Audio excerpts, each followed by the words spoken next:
Hi, hello, welcome to the Audra Rain Show. It's me, Audra, the host of my own show. Hi, welcome. So first of all, thank you for 12K. I got to 12K. I did the thing that I always do whenever I am successful in hitting a goal, which is immediately run and hide. So I ran and I hid. I ducked, ran for cover, tried to figure out why people are watching my channel. Did the panic thing that I do, where I panic and realize I'm never going to live up to the expectation. And now I'm back. Also, I had to work. So there's that as well. So here's the thing. The first thing I did want to address right quick before we get into the fun, we chill, we have some fun, we joke, we laugh. I did want to address that I am aware that this is a trigger warning for SI, that James Somerton has put out a statement. We are, as people, just generally currently unaware of exactly what's going on with him. While I do not condone the things that he has done, I obviously don't want anyone to expire or end their life earlier than necessary because of stuff that's happened on YouTube. So in that regard, I do wish him the very best. This isn't that serious. I say that because we have to remember that we are all people, right? We're all humans. I am sometimes a human. As some of you know, I am actually a witch that eats souls. So, and that is why I continue to keep looking younger and younger. It is the souls keeping me youthful. Stop asking me, what I'm doing for my skincare. It's literally eating souls. So, it's not, you can't, unless you're going to, join my coven. It's literally eating the souls of those who have displeased me. And that is why I look youthful. That's why I look young. So all of that to say, I do wish James Somerton the best. I won't report on anything further because for me, it's crass. Most importantly, to me, it's crass to report on it, especially without having all of the details. So that is that. I have done that. We have addressed that. I have addressed it because I just wanted to let y'all know, my last stream on this channel was talking about him. And then shortly after, he put up that statement and erased a lot of stuff. So I just hope he's doing well. So that's that. That's I have trouble with emotion. So souls are better than retinol. Souls are infinitely better than retinol. Let me know if I'm shouting at y'all because I did something weird with the mic a little while ago, and I don't use Soleil. Is that a new brand? I mean,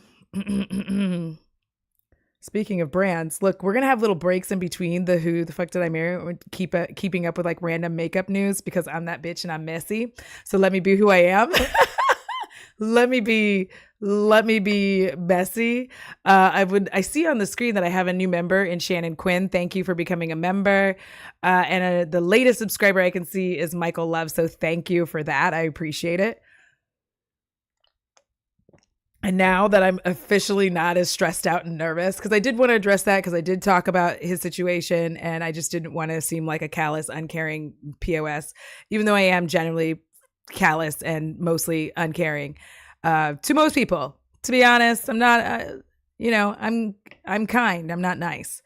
Okay. So I think we're ready. If you're ready, I'm ready. I feel like we're ready. We finished with part 8. I'm trying to get us towards part 9. So we might have to do a little bit of a rewatch. Please don't I downloaded the video and then it just was weird. And I don't know what happened with my download. But anyway, once again, shout out to Messy Stories for getting all of this together. I don't know how you did it. But we appreciate all of the work that you put in. And I appreciate it because I'm able to show people this wild, wild mess of a situation. And you know what? I think I'm going to move me. Like, let me just move me right quick. Let me just scooch me like right here, because that seems better. Right? I think so. Um, do we know them? I love Do We Know Them so much. Um, I just love them. I think that they are hilarious. Um, I always there's things that I can't say out loud because I don't know. Jesse might get mad at me if I said it, but like, and it's all in love. But yeah, I was just recently I got caught up on the lawsuit situation with Janet, and I cannot wait to see this take place because it's about time that these like people, and I've seen on another Reddit thread that a channel is it's like they have 7 days, their channel is getting taken down. And I really need YouTube to do two really important things. And one, that is stop people from abusing the copyright system. And number two, please eliminate all family vlog channels, all of them, every last one of them. No children should be content, period. The end. That's all. Don't allow it. Just shut it down. Shut that down. Okay?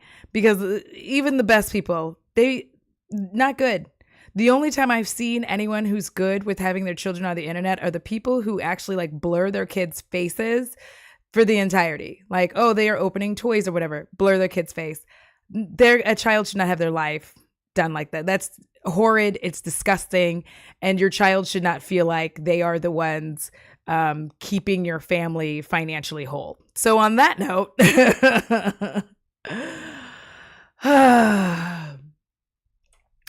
we're going to get back in here and we're going to watch this. I feel like we're good to go on part 9. So I'm going to give it, what time is it right now? It is 6:32.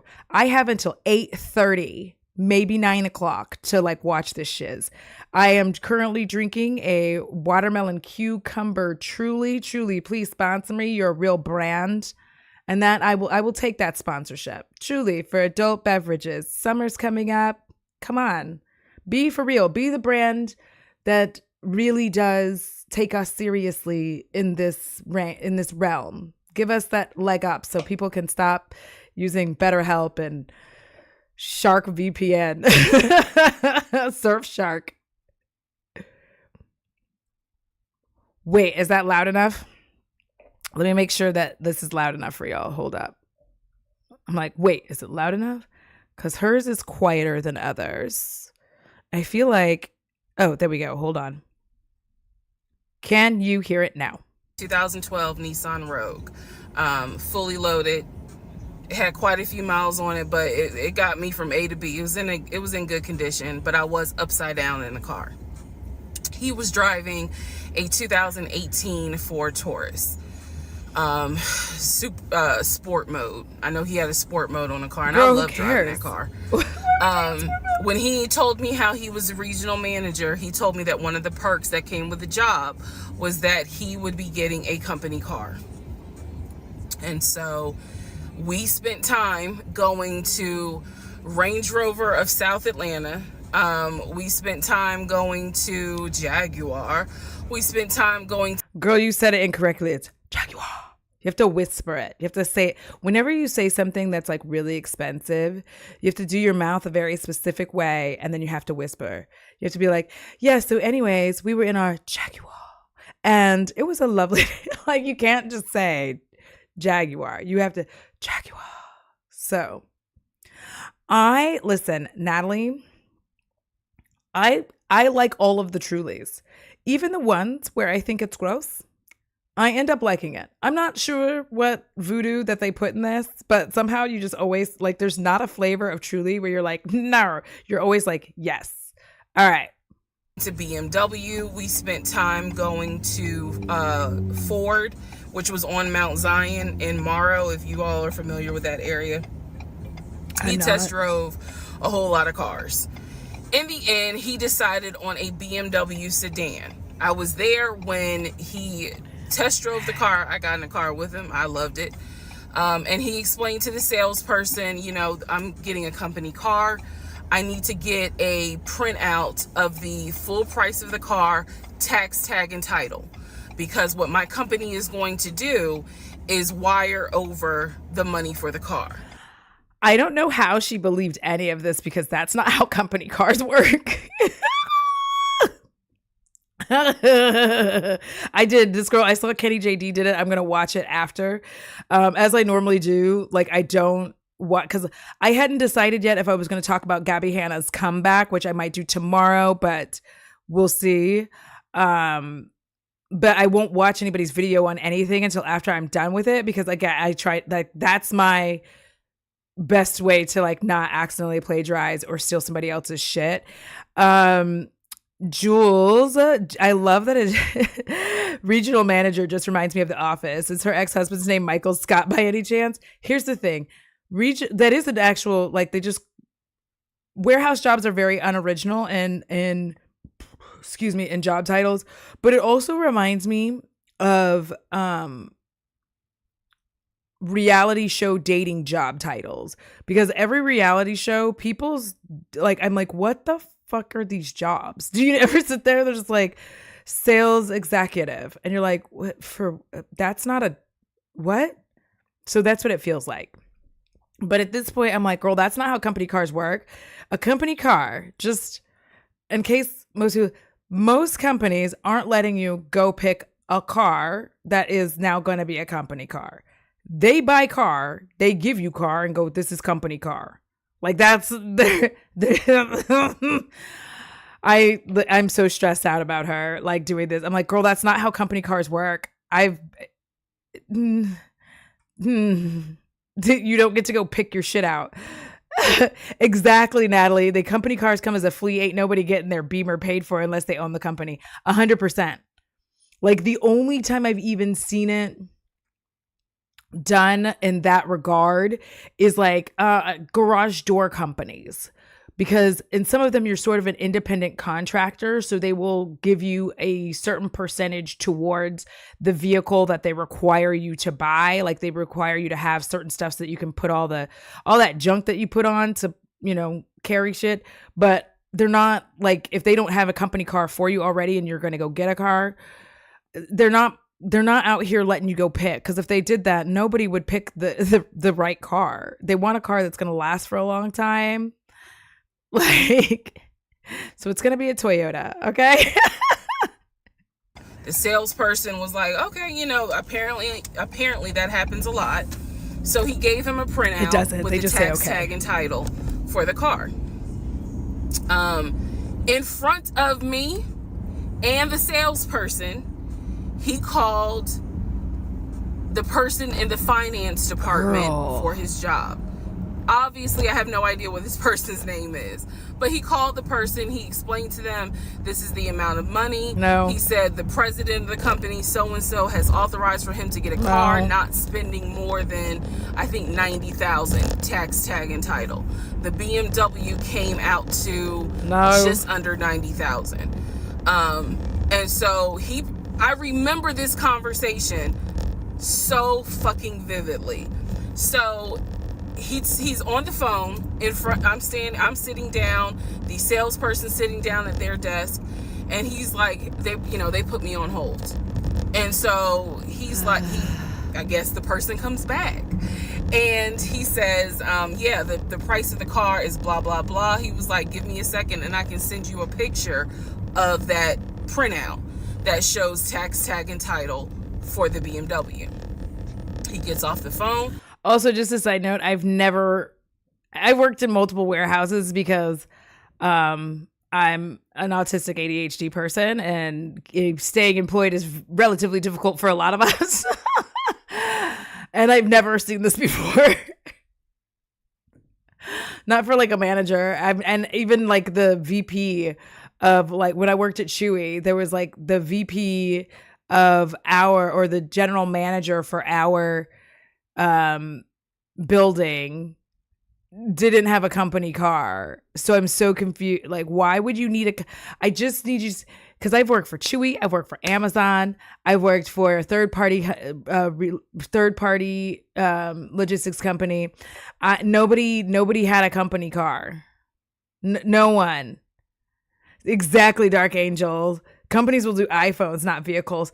Like nobody had a company car, and if you had a car that they were requiring you to drive, like you had to check it out. Like there was like a checkout process because they weren't like just handing them out like Tic Tacs. It wasn't like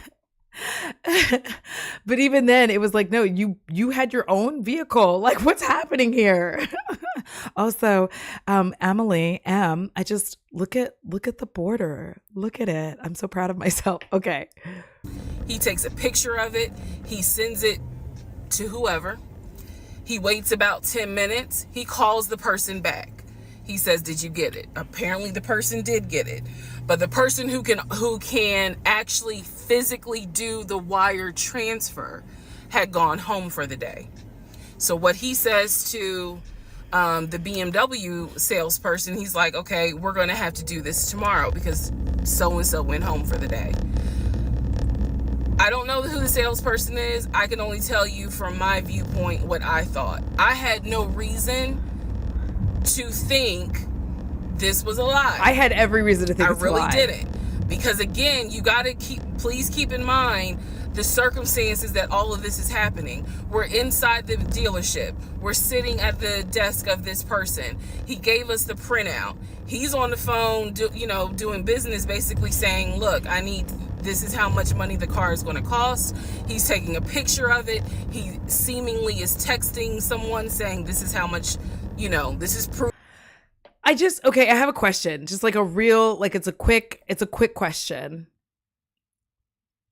Maybe for all of my neurodivergent folks, ADHD, autism. My question is, do you not Google things like as they're happening to make sure that that's what's supposed to be happening? Or is it just me? Okay, it might just be me. It could just be me. But I would have been like,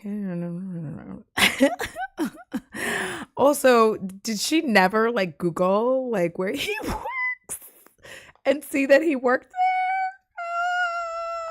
I don't believe anyone. I don't believe.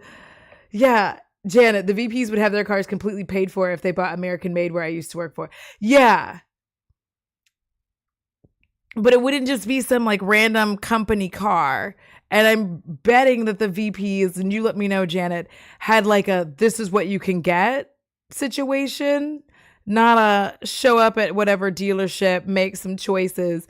Like, Danny, not just you. I'd be on Google all day. Listen, period. Every movie I watch, I'm like, "Hey, I recognize you. What from? No, it's not that. It's not that. This is it." It's just wild to me. Like, thank you. My anxiety will not, it stresses me out. I will have to pause a show. Like, I understand Theo James exists, but I'm always having to Google him because I'm like, why do I recognize him? Because I know like people think he's hot or whatever, not my cup of tea. I know he exists. I just, every time I see him, I'm like, I recognize you from somewhere. That's what his face does to me. So like, this man grew up watching Punk'd and was like, I should live my life like this, period. L Boogie, what's up? I have worked for companies that buy individual cars, but they will never buy a luxury car. And you have to have the company's tax ID, etc. You can't just go on your own. Exactly that. Exactly that. Yeah. Okay. So it's not just me. I'm just like, I've never worked anywhere where you were just like wandering about. I'm going to get me a BMW. The fuck you are? Proof of how much it is. Then he asked the BMW salesperson, "I need your wire transfer information." The guy got up, rushed over to, I guess, their finance area to get the bank wire information, because obviously you have to wire it a certain kind of way. Rushes back over, gives it to my ex-husband. My ex-husband's like, "Okay, first thing in the morning, we will get this wired over." And then, all you ever need to wire money is the account number and the routing number. That is it. That is the end all be all of wiring money. There's nothing extra. There's nothing special. Routing and account number. That's it. And you can look up the routing number anywhere. Like you can go online and look up your routing number because the routing number for each bank is public knowledge. Everybody knows that. That's all you need. There's nothing extra. You don't even have to put anything in the thing. Like, you just wire the money. Like, what? And then they would be able to like confirm. If you have to put like a byline or whatever, like you could do that. But like, you don't, there's nothing special. I'll come and pick up the car. My fiance, me, will drive me up here to pick up the car. So we leave. He felt like, because at the time that this all happened, I was pregnant. So he felt like, look, we're about to have a baby. I don't want you driving that Nissan Rogue. I want to get you something more secure, something new. I really wanted a Kia. I have a Kia, girl. I really wanted a Kia Telluride. It was nice until I ran into a trash can. We're not going to talk about it. Let's look at the warranty. This man knew a lot about cars. He knew a lot about the warranty. He knew a lot about the depreciation value. And so he did talk to me a lot about what will we get the most for our money. Amanda. We test drove, when I say we, I test drove a Kia Telluride, a Kia Sorento. He didn't like either of those. He had me test nothing drive wrong a with the Ford Sorento. Explorer. He didn't really care for that. Then came time where he really wanted me to get a BMW. That noise in the background is making me lose my shit. He really wanted me to get a BMW X5. So he took me to Global BMW. Is it just me? Like, there's this rumbling noise and it's making my booty hole itch. I don't like it. I don't like it. I'm like, please, whatever is making that noise in your car, please stop. Yeah, they do not have to wait until morning. I don't even remember the guys really getting to go on test drives. It's that the car we want, and this is the car you will be driving, period. Like, I'm so confused. Okay, I'm going to try to, I hope she is out of the car by the time we get into part 10, because W Imports, that noise, which, if you know anything about Atlanta, it's off of Cobb Parkway, but you can see it off the highway. I believe 285 is where you can see the Global Imports BMW What dealership. is that noise in your car, man? He took me there. He had me test drive an X5, an X6. He also had me test drive I think I'm gonna get the numbers wrong, a 525, which was a sedan. I did not like that. I wanted an SUV. Also, the BMW just has a really confusing control system at the front. He also had me drive an M Series, test drive an M Series. So he was very adamant that I should get a BMW. The reason I feel better. Because according to him, he had a BMW in California. Ooh, it makes me uncomfortable. Can you feel it in your body? He had a BMW that he loved. It was a white BMW. He showed me pictures of the BMW.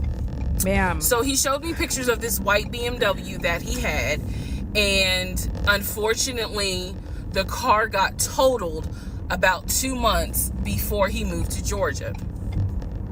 So he had received money, not a lot, but some money to get another car, and he used it to get the Ford Taurus. What? Because he was like, I just need a car that's going to get me from A to B until I get into a house and I'm much more settled. For him, he was like, I'm really giving myself 60 days to get settled here in Georgia after moving from California. Tires. But then he met me.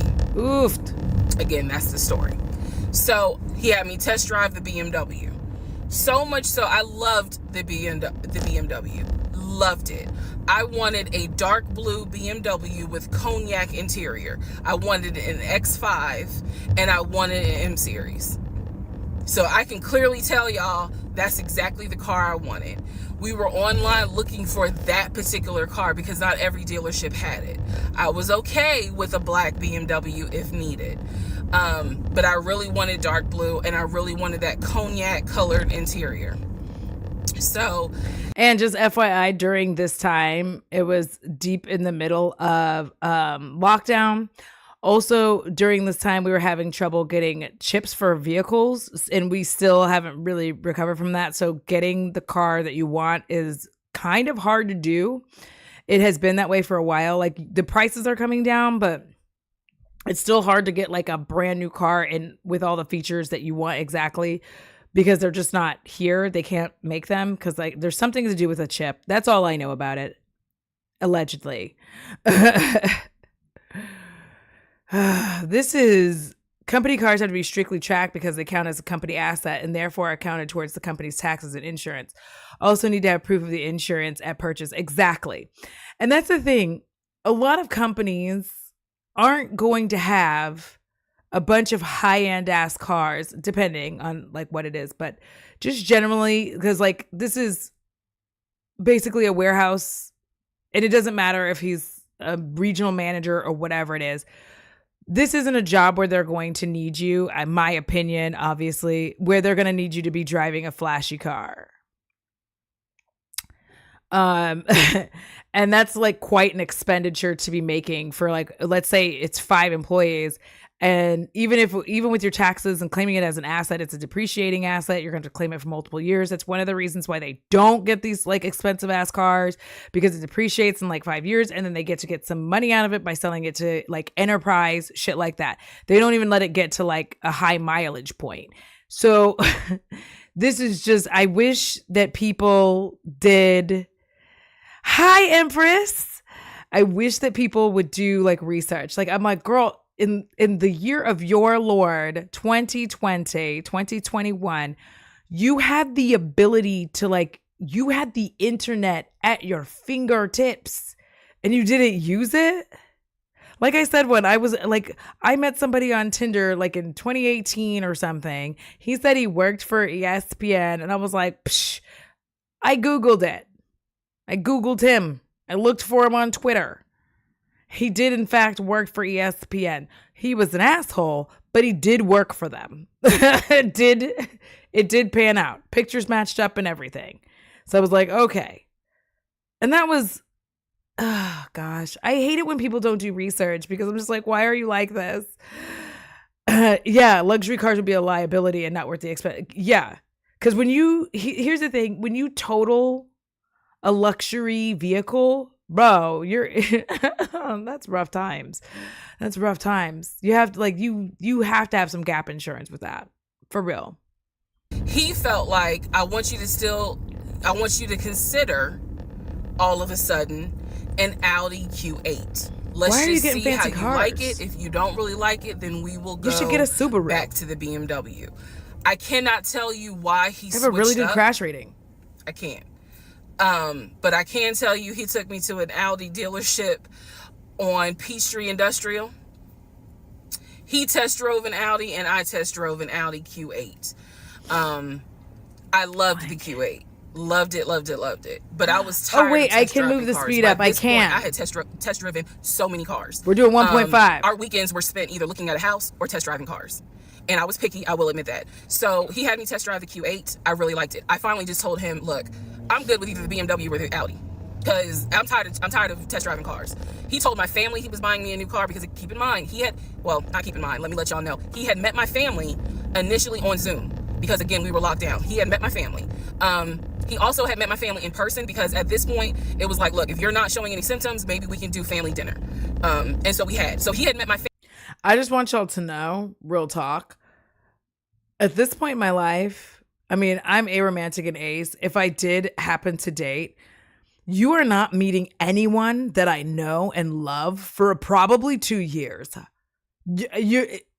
I need to make sure all your true colors come out. I see your true colors, and that's why I love you. Like, that's where we are. I'm so sorry.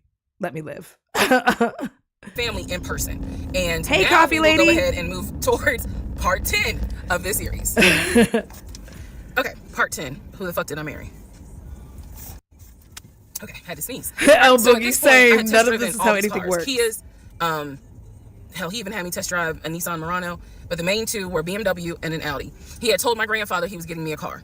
He had told my aunt he was getting me a car, that he was going to, he was like, she's going to be my wife. I want her to be in something secure. Mm-hmm. So my family was really like, wow, wow. What a man, who knew what that a he had man, this kind what of a money? man, what a mighty good man. And so I hated the fact that he did that, because anytime he got around my family, here's another red flag to put in the United Nations of red flags. He would always talk about money, and he would always brag. I never realized it in real time. I didn't realize it until I was out of the situation. He always bragged about the fact that he could fight, the fact that he had money, and the fact that he played football. Those are the 3 things he always bragged about. Well, to be fair, I will say one thing about my ex-husband, okay? that man could fight. Okay. He was one of those rednecks. And I mean, slap the back of his neck redneck. When he was ready to fight, he would smack, smack, smack and be like, whoa. And here's the thing. When you live in the South and someone does some shit like that, you back up. Don't fight those people. Okay. Because those people have been punched by their fathers and survived. I know that's a terrible thing to say, but it's true. That's the truth. And they know how to take a punch. I will never forget this, that when he got into an altercation, the other side sucker punched him. And when I tell you the man went like this, I was like, oh shit, I backed up. I was like, this isn't good for nobody. He just shook that off. He shook it off like a dog shaking water off its back. You should run. So I understand people who like are like, I'm a good fighter. I understand that. Because like that's a skill and a talent. I'm just saying. Back to the cars. So I told him, I was like, pick one between the BMW and the Audi, because you said you're buying it. So pick one. So this man chose the Audi. So he takes me to the dealership. I wanted a white Q8. He does give me the printout of how much it's going to cost, tax, tag, and title to get this Q8. Gentleman who's helping us gives him Listen, Kay, I'm having the same problem. I'm about to have to skip this because it's like it's in my spine. That's offshore. That's the story. That's what he's saying. So that sound is making me extremely uncomfortable. The guy, is there a holding fee? Can I pay a holding fee to secure this car while I'm working to get the money transferred? Because obviously with COVID, it's going to take long for the banks to transfer the money. Side note, I need everyone to understand, one of the reasons why he was able to get away with the stuff he got away with is because we were on lockdown. It's crazy because it's now 2024, but I don't know, do we all remember how it seemed like a lot of stuff stopped in 2020 now? Keep in mind, that's not an excuse I'm making because shit still got done. But in terms... Okay, I'm going to skip forward on this because honestly, I quite literally, it's like, it's upsetting. Like I can feel it in my spine. It's rumbling my spine. It's rattling my teeth. I know she doesn't mean to, but I genuinely cannot handle the like sound. And I don't have on noise canceling headphones right now. Like Wolverine in a cage fight. Yeah, Natalie, to this day, one of the wildest moments. I've never seen that since in real life. In real life, I've never seen someone shake off a punch like that. And I was like, oh, this is a problem. I was like, y'all better run. You have made a mistake. It was the same fight where, listen, I had a TikTok about that, but yes. I was like, ooh-wee. Listen, Heather, it's actually making me feel like a little bit insane. So I'm going to see if I can get like right here. Okay, we're at part 10. Because I don't know what happened with the car. Somebody just tell us. Hold on. I'm sweaty. I'm sweaty and I got to take this hat off of my head. It's got cold here. But like, all the heat in my body is like, it goes into my head. I'm a hot head. I'm sorry. Don't get mad at me. Here we go. 1 and 3. Obviously, between 1 and 3, nothing happened. So 3 o'clock, I called him. He's at work. He sends me the voicemail. He calls me back. I said, it's 3 o'clock. No one ever came with a car. What's going on? And then I remember I was like, well, do I need to call Audi myself? Because I thought that you handled it. But if you didn't handle it, not getting a car. And so whenever I would suggest I will handle it, he would get very, very defensive. Red flag number 472. So he was like, no, I will call Audi. Don't do anything. I'll call Audi and find out what's going on. Okay. So I'm at home chilling, cooking dinner, normal night. He calls me back and says, yeah, the car was stuck on the truck in Spartanburg because apparently that's where their deliveries come from. So when he told me this, I was in the kitchen laughing because by this point, I will be honest, and I told you I'll be honest even when it makes me look bad.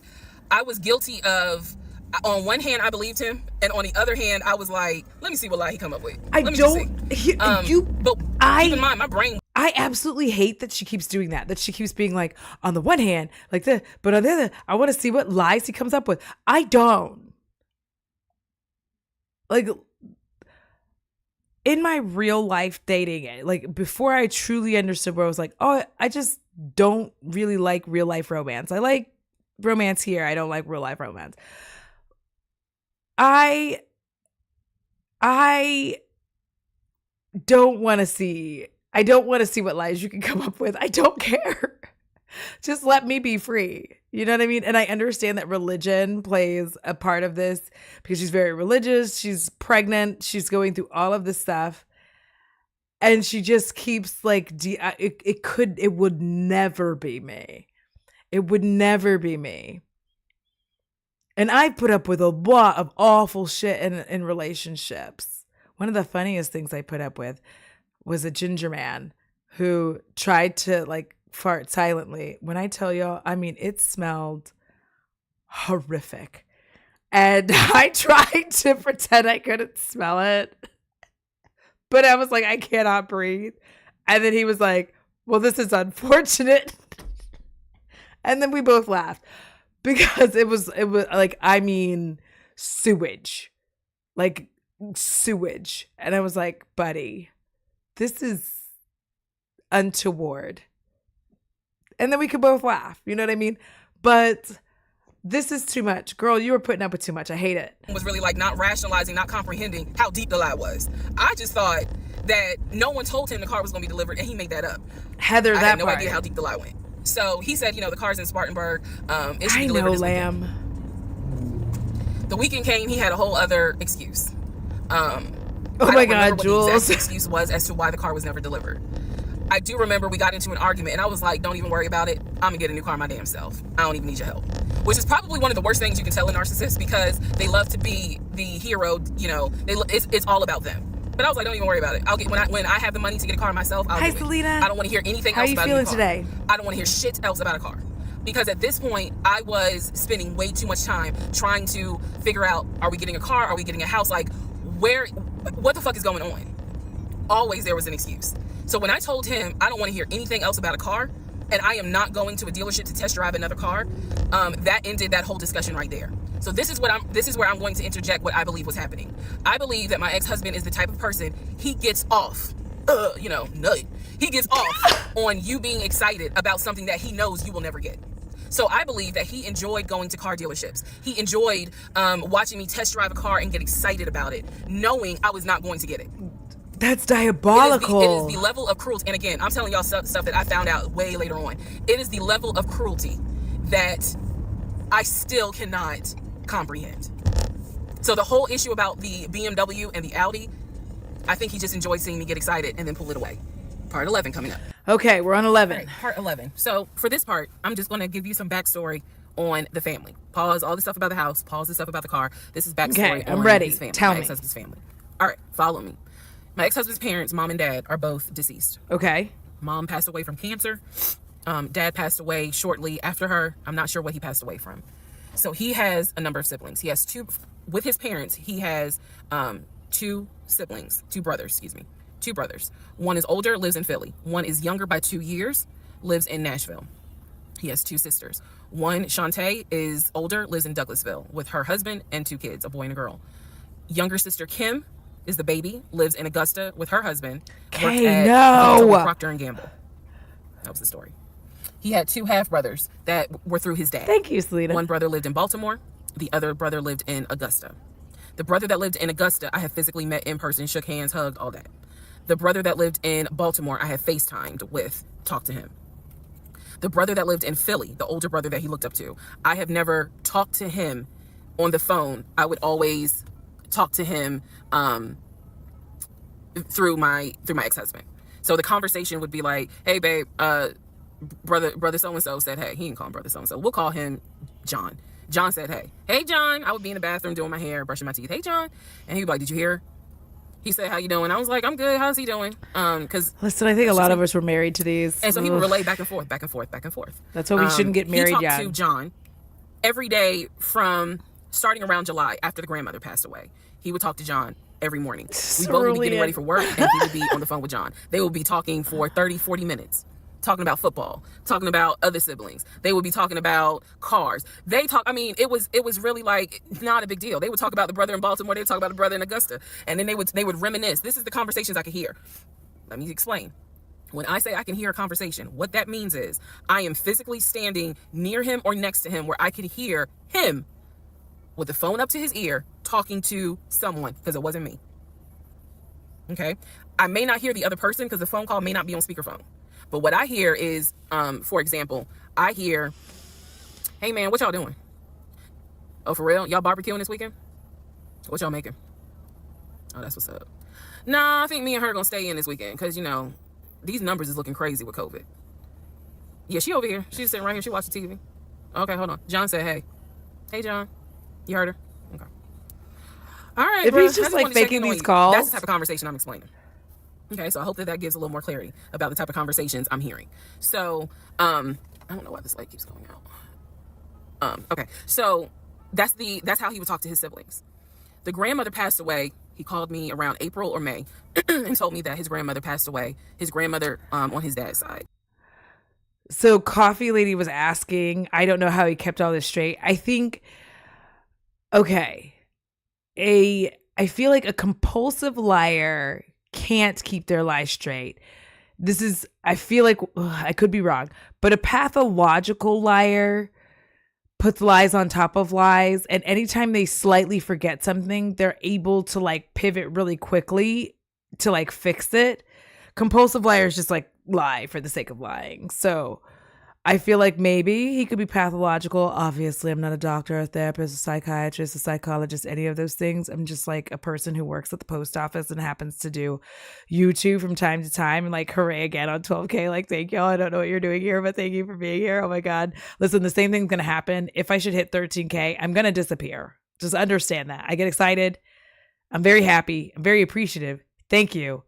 But I'm going to hide because it panics me. So... oh gosh, here we go. Had died suddenly from COVID. She had symptoms. She went to bed and did not wake up. He was distraught. He was crying. He wasn't eating. He was just sitting there, listening to music, not watching TV, just sad because he was like, you know, my grandmother was always my support system. So from what I saw, it really bothered him. I did not think anything of it. I'm one of those people. If you tell me somebody in your family passed away, I'm gonna believe you because I don't play about it. I don't believe people because of the work that I do. However, thanks, Ren. However, that is not the same for everyone else. But we'll get there. Amanda, so, family. He had his sister Shantae who lived in Douglasville. Like I said, she was married with 2 kids. Apparently, she was a nurse. So when I had my miscarriage, that was a sister that he was like, my sister will take you to the hospital. Like that's what family does. Okay. I had never met Shantae. I've been on the phone, I've been around him when he was on the phone with Shantae. Never heard her part of the conversation. But he would be talking to his sister. That's what he said. That's what it sounded like too. It is. Now, what is interesting is that we lived maybe 35, 40 minutes away from Douglasville. So there were plenty of times that he had invited me to go with him to his sister's house. Okay, let me tell you how this would always work out. Total times he invited me was probably 3 times for different barbecues or whatnot. The first time he invited me, I was like, nah, I ain't going because again, COVID. And she's a nurse. Hell no. The second time he was like, yeah, she invited us, but I don't think we should go because COVID. No.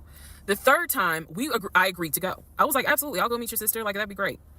On our way to her house, to Douglasville, to go see the sister. Apparently he got a phone call. The phone was always like on vibrate. But he got a phone call and he told me that does his family not exist? And so she had to cancel the barbecue to get together, whatever. And so I was just like, oh man, you know, okay. Well, hopefully I'm gonna panic if his family doesn't exist. It didn't happen close enough for me to have red flags, if that makes sense.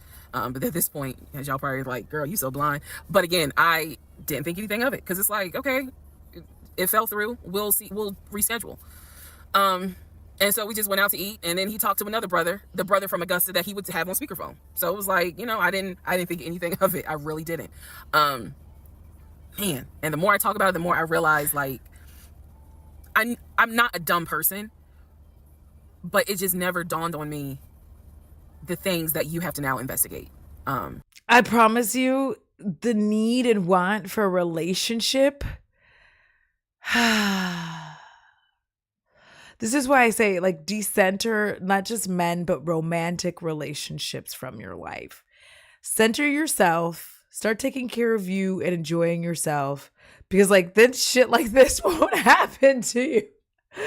Because like now, like people have to really work to get you out. Like everything, vision of you will come in, everything falls through with him. And I don't even think that this family exists. We're now at a point where we're all sitting here like, do these family members even exist? Like, do these people are they real? No. It didn't dawn on me. But nevertheless, that is the backstory for his family, right? Grandmother passed away. 3 weeks later, he called me and told me his uncle had passed away from COVID. The uncle had tested positive, had to go into the hospital, and he died. It was a bit of a red flag. It was a bit of a red flag, but like I said, I don't play about death. So I was just like, wow. Because of these two deaths, he became a stickler about COVID. And when I mean a stickler, wear your mask, wear gloves, hand sanitize, wash your hands. Like he was annoying about making sure neither one of us caught COVID. So now I'm gonna give you the backstory in regards to what I was told with the ex-wife. Okay, I know I look rough, but it's okay. You don't, actually. Anyway, so this is part 12 of Who the Fuck Did I Marry? So this is the backstory on what I was told for the ex-wife. This is important. Okay, I'm trying to pay attention. I'm going to close my eyes so I can listen. This is 2020. So this is what I was told in 2020. I was told that he and his ex-wife used to be friends. Then they started dating and subsequently got married. They got married in California. He had bought a house with the money that he made from arena football. They had apparently gotten married. His $12 downward of the arena football career. Had a nice house. He showed me a picture of the house. Showed me pictures inside the house. Remember that? Showed me pictures inside the house. It was a really nice home in San Diego. And basically what happened was that he came home from work early one day and came home early from work one day and his wife was sleeping with another man. The man was in the house. He and the man get into it. Her son, who is about 17 years old in 2020, she had two kids, a daughter and a son. The son apparently was on his way home from school when my ex-husband found his previous wife in bed with another man. So the story goes that he and the guy fought. He kicked the guy out. He kicked his ex-wife out, but told her the kids could stay. The kids are not biologically his. Those are his stepkids. She was like, you must be kidding. Like, I'm not leaving my kids here. The kids are old enough to where they were like, we don't want to go because you fucked up. We don't want to leave. So apparently she leaves. The kids stay with him for a few weeks. And then she gets her own place. The kids move out, move in with her mom. He files for divorce in California. He files for divorce in California, and it was an ugly divorce. She was asking for spousal support, all kinds of stuff. And then it turned into, I'm sorry. With the kids. I'm screaming because Kay's over here like, what the fuck is arena football? It is exactly what it sounds like. It's football in an arena. Football on a little bit of a smaller scale. Football that you do not get paid enough money to do all the shit he's doing here. You don't get paid enough money to do this stuff. Like, you don't get paid enough for whatever it is he's doing. Child support, but just I will give you some money for the kids, because apparently he was very close to the kids and he wanted to keep a relationship with the kids. Their biological fathers, apparently there were two fathers, their biological fathers were not in the picture. So the divorce starts out contested and ugly, eventually becomes amicable. Eventually they become cordial with each other. So my ex-husband moved. This is all before he ever met me. So I'm telling you the story of what I was told in 2020. So eventually, about 2 years later, is when his job approached him about an opportunity to transfer to Georgia. And so he took it. New beginning, fresh start. He has family in Georgia. He took it. He told me this story pretty much the second or third conversation we had. So it was always from the beginning that she had cheated. He caught her, and he had filed for divorce. But he was still close to the kids. They still had a great relationship. I've heard him on the phone with the kids. Thank you for putting the quotes in, girl. Helping the 17-year-old like with homework. The kids really apparently wanted to meet me, and I was fine with that. He was in the money, if they needed something, because he loved the kids as if they were his own. I'm telling you the story as I was told it in 2020. So, let's see, around April or May of 2020, he informs me that his ex-wife has moved to Georgia. Apparently, she's staying with her sister in Gwinnett County. So, she has moved to Georgia. The two kids are now in Georgia. And so, when he tells me all this, I'm like, So what's that supposed to mean? Yeah, I'm confused. Now, I will say this. He never made it seem as if she wants him back. He never presented that. It was always, no, we're cool for the kids. We're cool for the kids. Okay. But he's never presented that she was trying to get him back. I feel like it's fair. All right, Jules. For me to say that. And again, stay with me. Thank you so much. But that was enjoy, relax. I will see you sometime tomorrow, maybe. They got married in California. They divorced in California. And then she eventually moved to Georgia, to Gwinnett County, after he had transferred to Georgia for his job. He did tell me that, every now and then he'll get a text message from her. He told me that he, told her when I was pregnant, he felt like she needed to hear that from him instead of hearing it from the kids. And we got into a bit of an argument about that, but honey, in the big scheme of things, anyway, so we got into an argument about that. I felt like that's none of her business.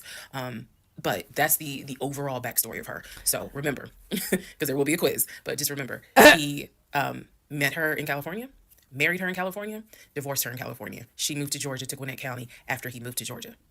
Are we clear? Okay. Okay. I think I'm clear, but I could be wrong. Part 13 of Who the Fuck Did I Marry? So I've kind of given you guys all the backstory. Let's just kind of recap real quick. So I told you how we met.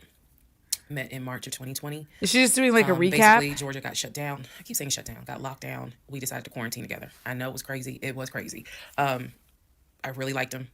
Because if she's just doing a recap, I might fast forward through that part. Because like, girl, I don't need like I don't need an entire recap. Like, actually, I probably do, but like, let me just be really real.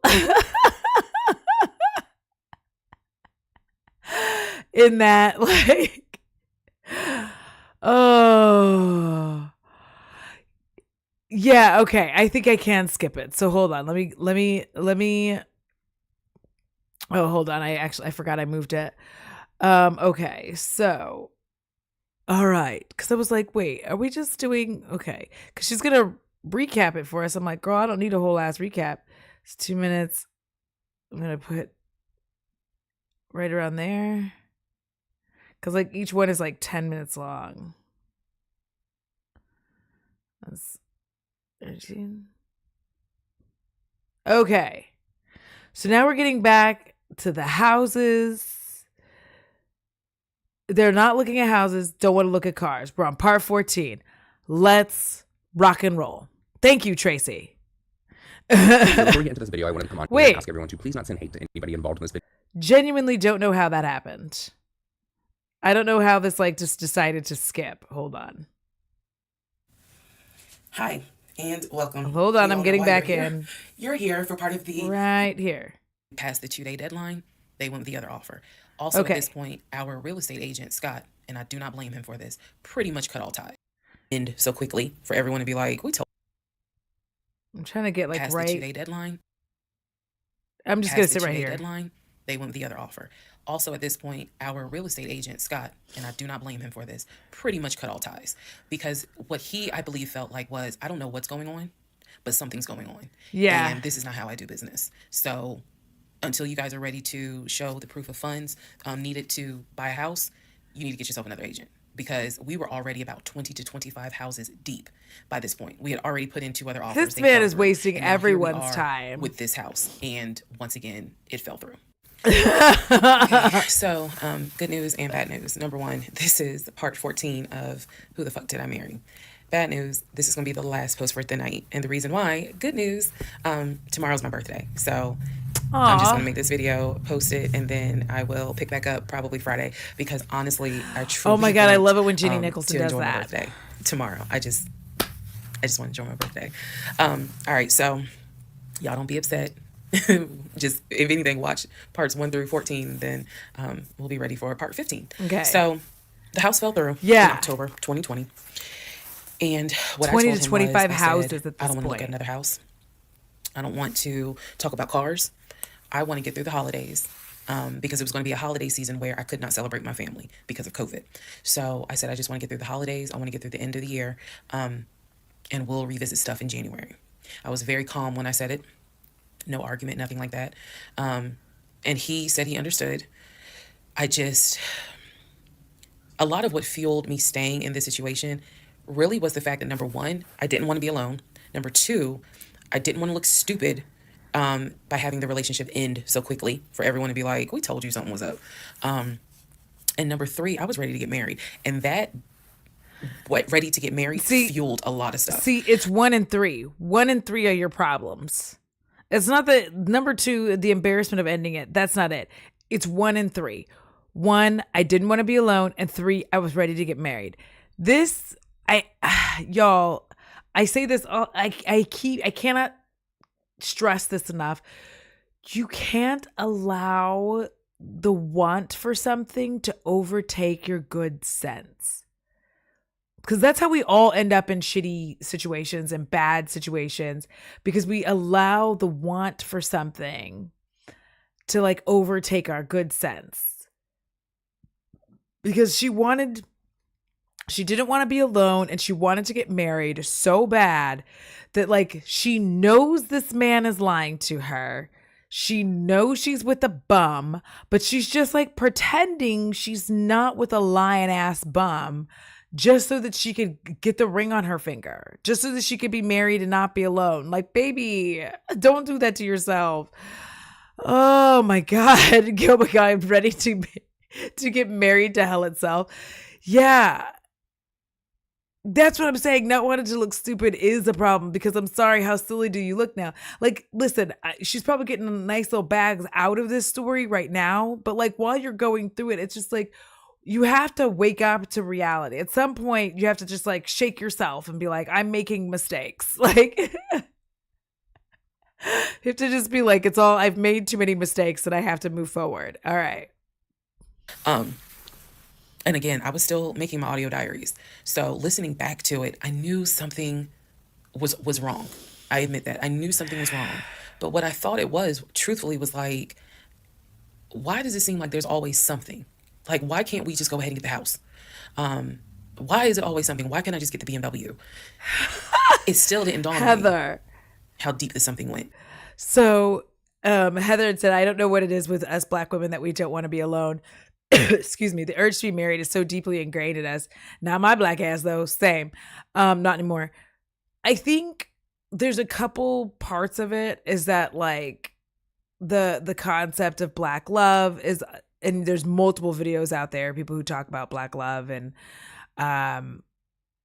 but there's also this, we are seen, especially if you're dark skinned, we have this feeling that we just have to take what we can get, because we're like, oh, I have dark skin.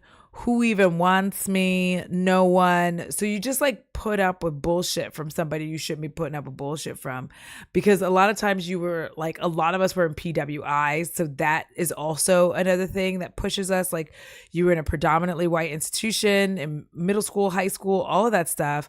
And so like when you finally get to a place where like people find you attractive, I think it just like, I don't know, it just kind of messes you up. And I just think that we grow up in a society that doesn't find dark-skinned Black women beautiful. And on top of that, like, she's not dark-skinned, but she is a plus-size Black woman. And plus-size Black women are often seen as like motherly and all of this stuff. So it's just like, I think it's very difficult for her. And as Vision of You was talking about, she's very religious. And that is why a lot of Black women be growing up in these churches with the white man's religion that we shouldn't be doing, but okay. But we but we grow up this way, and we feel like this is part of our lives. You're supposed to get married and have a husband, and he's gonna lead you to hell.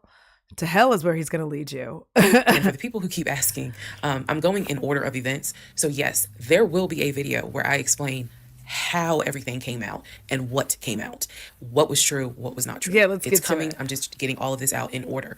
So I told him I didn't want to look at a house no more. I didn't want to talk about houses. Do not mention the word Zillow. Do not mention the word, Hi, Monica. Realtor. Nothing. Let me just get through the holidays. And for myself, the question was, what do you want to do? Do you want to stay with him? Or do you want to cut your losses? Cut your losses, And the girl. part that kept me constantly second guessing myself was, what if he's not lying? No. What if he's not lying? Literally the conversation I had with myself was, there's no way he is lying about having money.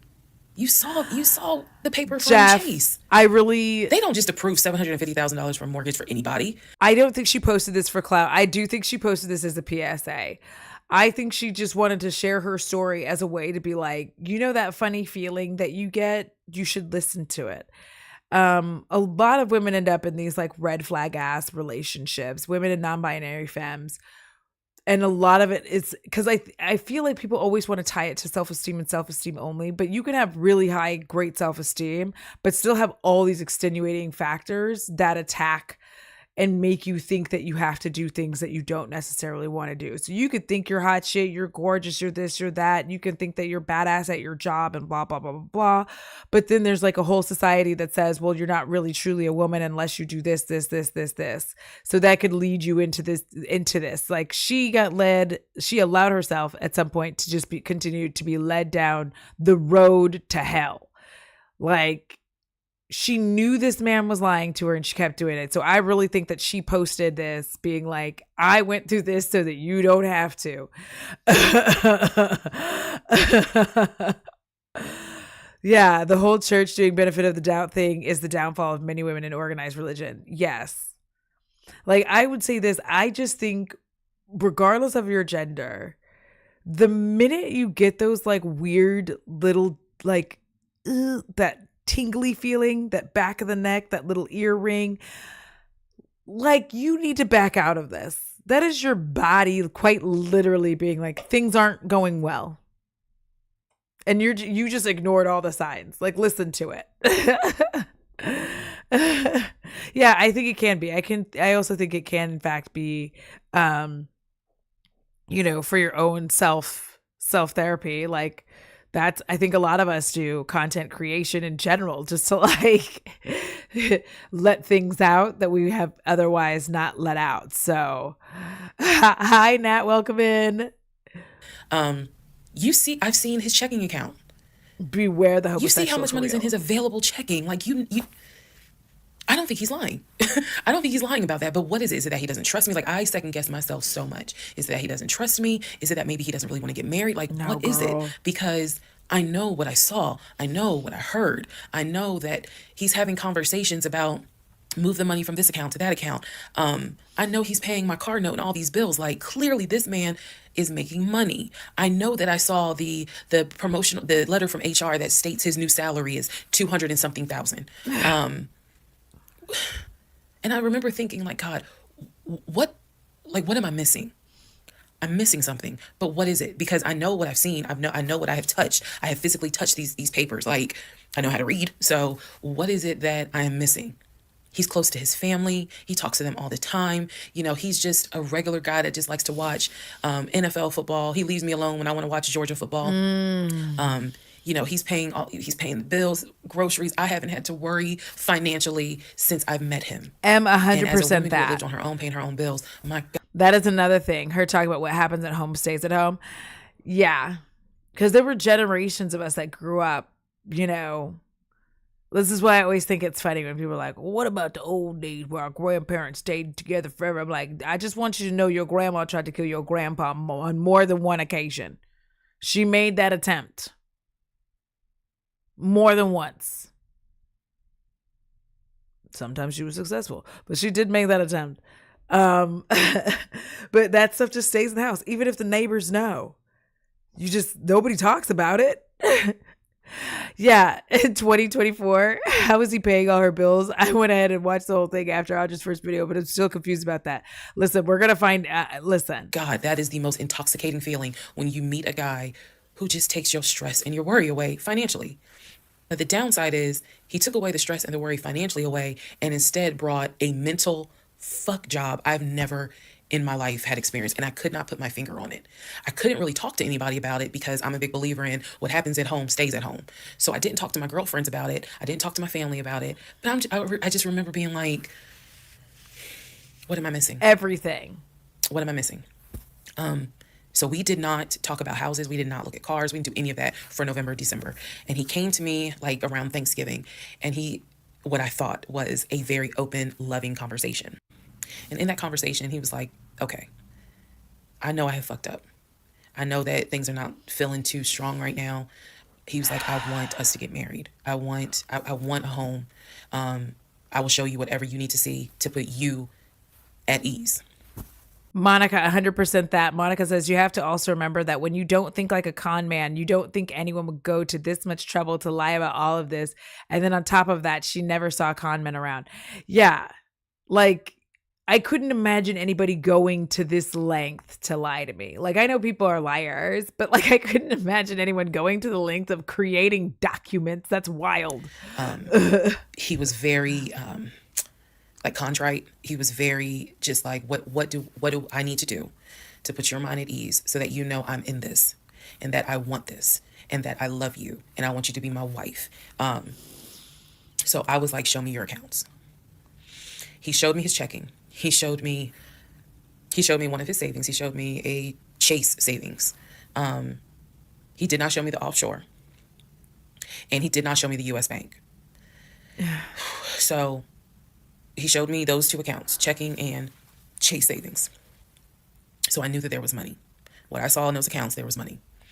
I told him, I was like, if we're going to buy a house, I want it to be through the mortgage on Chase. I don't want to deal with this proof of funds shit no more.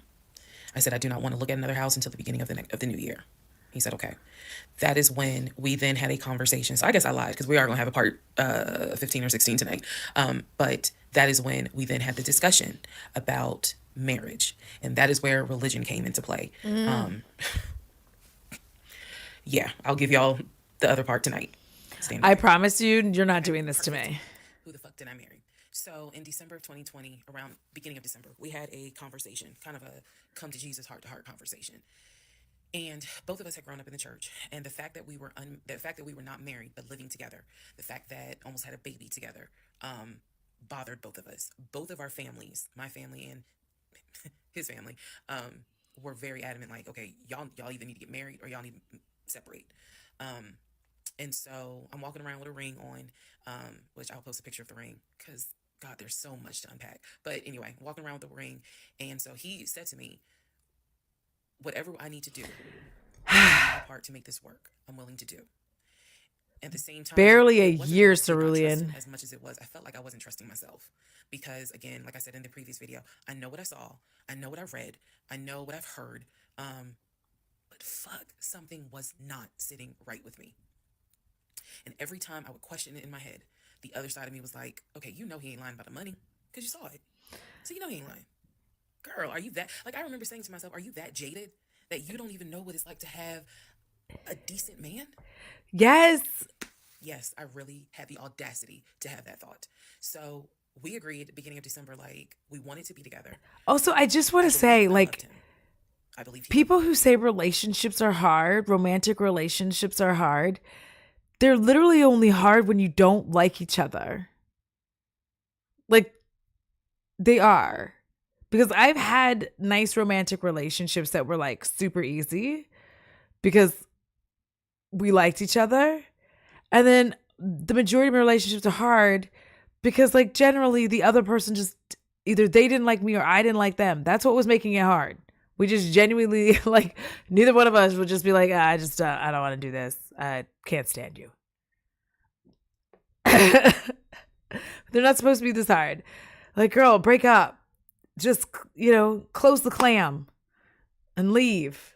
Pack it up. Love me. So the decision was made that we were going to get married. It's still COVID, so we had to follow certain protocol. So we filed our marriage license in Fayette County, Georgia, because you could not get an appointment in Clayton County to save your life. So we filed the marriage license in Fayette County. On our marriage license, it asked the number of previous marriages. He said 1, I had 0. It asked for our social security numbers. He put his social security number down. I put my social security number down. I mentally wrote down his social security number. Okay, for real. I did a background check. Same. I had the same things, Kay. After I had filed a marriage license. Yes, I know, but I did. The background check, nothing came back. It was like no results found. I did a criminal background check, nothing came back. So I thought one of two things. Either I had the wrong social, meaning I wrote down the wrong social. Not this man having a false social. Was unfounded. There's nothing wrong with him. Because he has been always throughout the relationship a big stickler about law enforcement Of course it would be, because he's breaking the law. So this is someone who's been. This is a guy who would check to make sure my tail lights were working, make sure my signals were working, make sure my oil was good, make sure I had enough gas in the car. So when the criminal history came back with no results, I was like, well, of course there isn't, because the man probably hasn't had so much as a speeding ticket. Let me see. So no, this particular one is quieter than the rest of hers. Appointment to get married and waiting for the judge to come out of chambers so that she could marry us. And the reason why I'm pausing is because, my God, if I could go back and see that young woman sitting in that lobby. Wow. I know we can't go back in time. But damn, if I could go back in time, I would. Immediately, I didn't tell anyone I was getting married because I was afraid that we had tried before in September and something came up. So I didn't want to tell anyone. I didn't want to get anyone's hopes up. I didn't want to get my hopes up. Girl. That's bad, but again, said I would be honest, even if it's ugly. The Jason board of this reality TV. I married, told my friends, they could not believe it. Like my mother was relieved, but she had no idea about what was going on. My aunt was more like, really? You married him? My friend, the one who took me to the hospital for the miscarriage, was like, I wish you would have told me, like, you deserve to have people there, take pictures and celebrate and all this other stuff. And she was like, she's the type of friend, if you like it, I love it. You rock with him, I rock with him. The moment you don't, I don't either. So she was supportive. I'm making this face because I can't. They just hated that I had to get married during COVID, because they were like, we would have loved to have, thrown you a bridal shower and a bachelorette party and all of that. It just sucks that you couldn't experience that. So we got married. I swear, like, she doesn't even realize she's doing this, like, where she's like, I didn't want to tell anybody that we were getting married because something happened. I'm like, no, you didn't want to tell anyone you were getting married because you didn't want anyone to stop you. Legitimately. I know that this one's really quiet because I noticed that there was a sound difference between 14 and 15. I'm hoping by the time we get to 16, it'll be back up. Married on a Tuesday. On the way home, stopped and got some wings. Went home, and I had to get ready to go to work the next day. And life. I got married January 5th. By January 31st, I knew I was in trouble. I still didn't know how deep, but I knew I was in trouble. Oh my God. So, to give you all a very, very, very candid idea, got married January 5th. The normal things that married newlyweds do, when we got married, completely stopped. And that was not by me. You always hear men talk about, man, now that we're married, she don't. In my case, it was the exact opposite. It was the exact opposite. So, anyway, because this is not a forum to be all R-rated or whatnot, but y'all. Girl, listen, so, them BJs ain't worth it. January 6th, I went to work. It was a lot of people congratulated me because it kind of word got out that I had gotten married. January 7th, I filed the paperwork to change my last name. And if you were following me, you can go back like 15, 16 videos, and I talk about how I had to change my name back to my maiden name. But I changed my name within about 3 days of getting married. My attitude was, this is the bed that I made. I'm going to do right by him. I'm going to do right by my marriage. I took marriage seriously, and when I married him, I just want to tell you that if you make your bed, you can unmake it and put on new sheets and a new comforter, okay? You don't have to stay in that bed. If the bed is dirty, wash the sheets. You don't have to stay there. Just because you made it doesn't mean you have to keep it. Yeah. Married him thinking, I'm going to be with you for the next 40, 50 years. So we're going to have to figure this shit out. That was my mindset.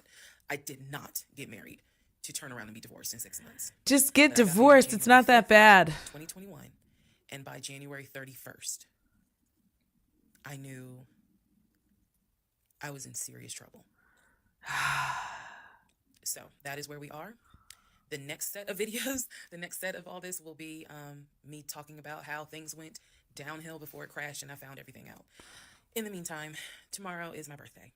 So, oh, happy birthday to me. My gosh. Okay, hold on. I've got to grab a new drink. I am genuinely beside myself.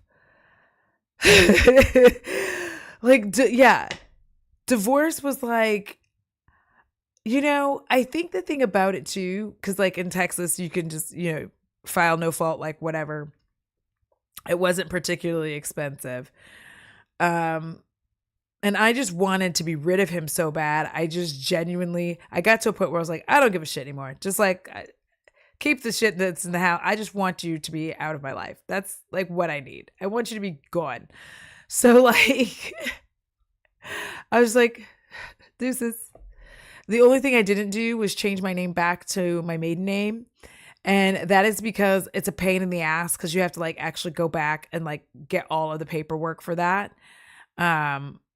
Like you can change it but you have to get a new driver's license, social security card, like all that shit. And I was just like, I'm not doing that again. So I just like, I still have my married last name. And one day I'm just going to change my last name to like something weird. I'm just gonna be like, I'm Audra Sparkles. But hold on, let me grab my drink.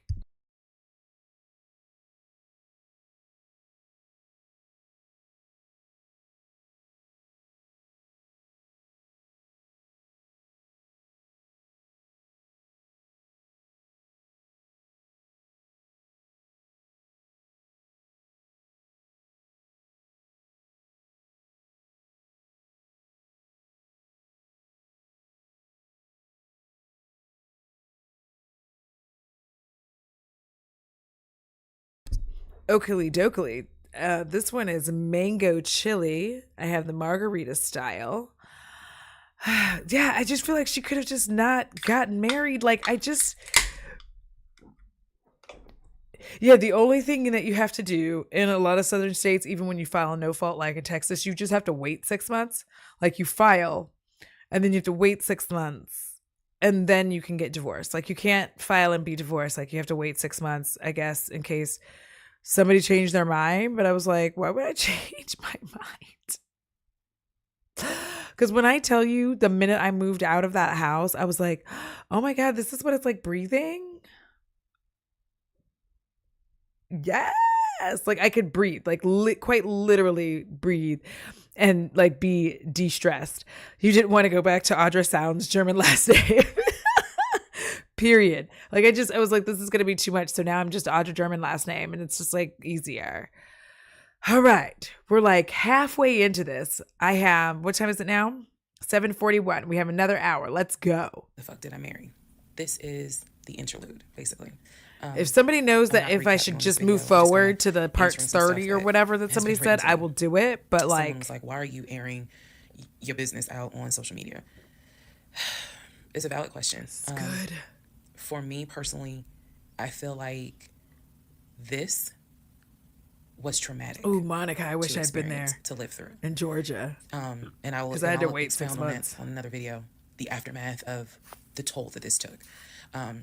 Honestly, and I know some people are going to be like, that sounds crazy. It is kind of cathartic to get this out because I cannot tell you how much of this has been internalized. Well, there's our answer. It was cathartic for her. I don't want to seem like a cautionary tale to other women or to men for that matter. But to my sisters, to my ladies, white, black, Hispanic, Asian, doesn't matter. If something does not sit right with you, girl, investigate it. I cannot. Or leave.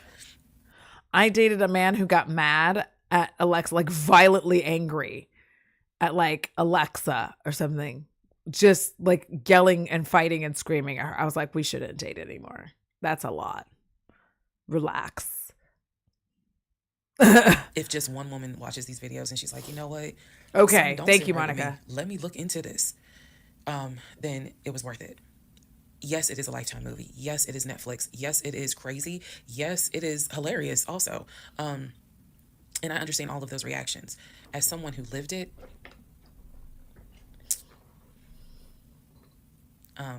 she called this the interlude. Listen, does anybody hear like it was traumatic? Do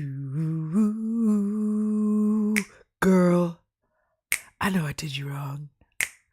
Ooh. And if sorry, continue. But I feel like, God, it feels good to finally admit. I feel like what the fuck I went through.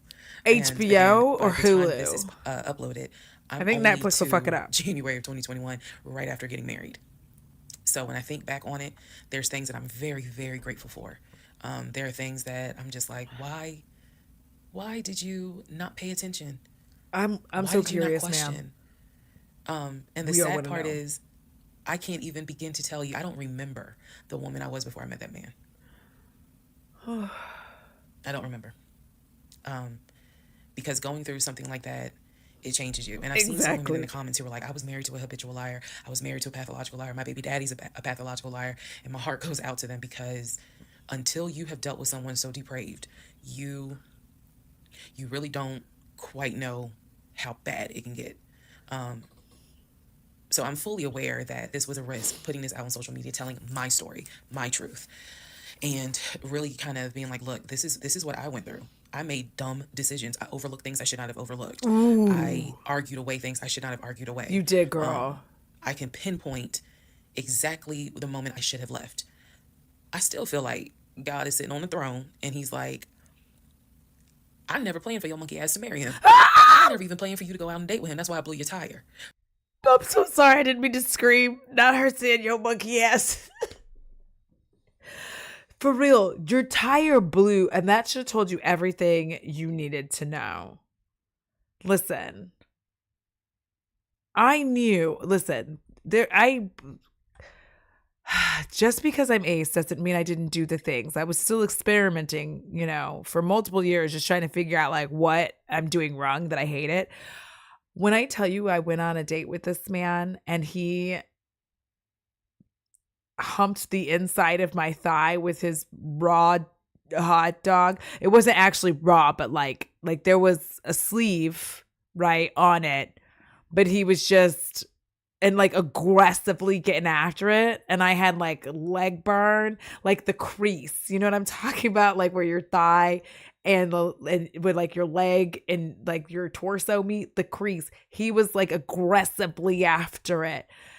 And the whole time I'm just sitting here like, I don't know what I'm supposed to do in this situation. I want to laugh, but that seems unruly.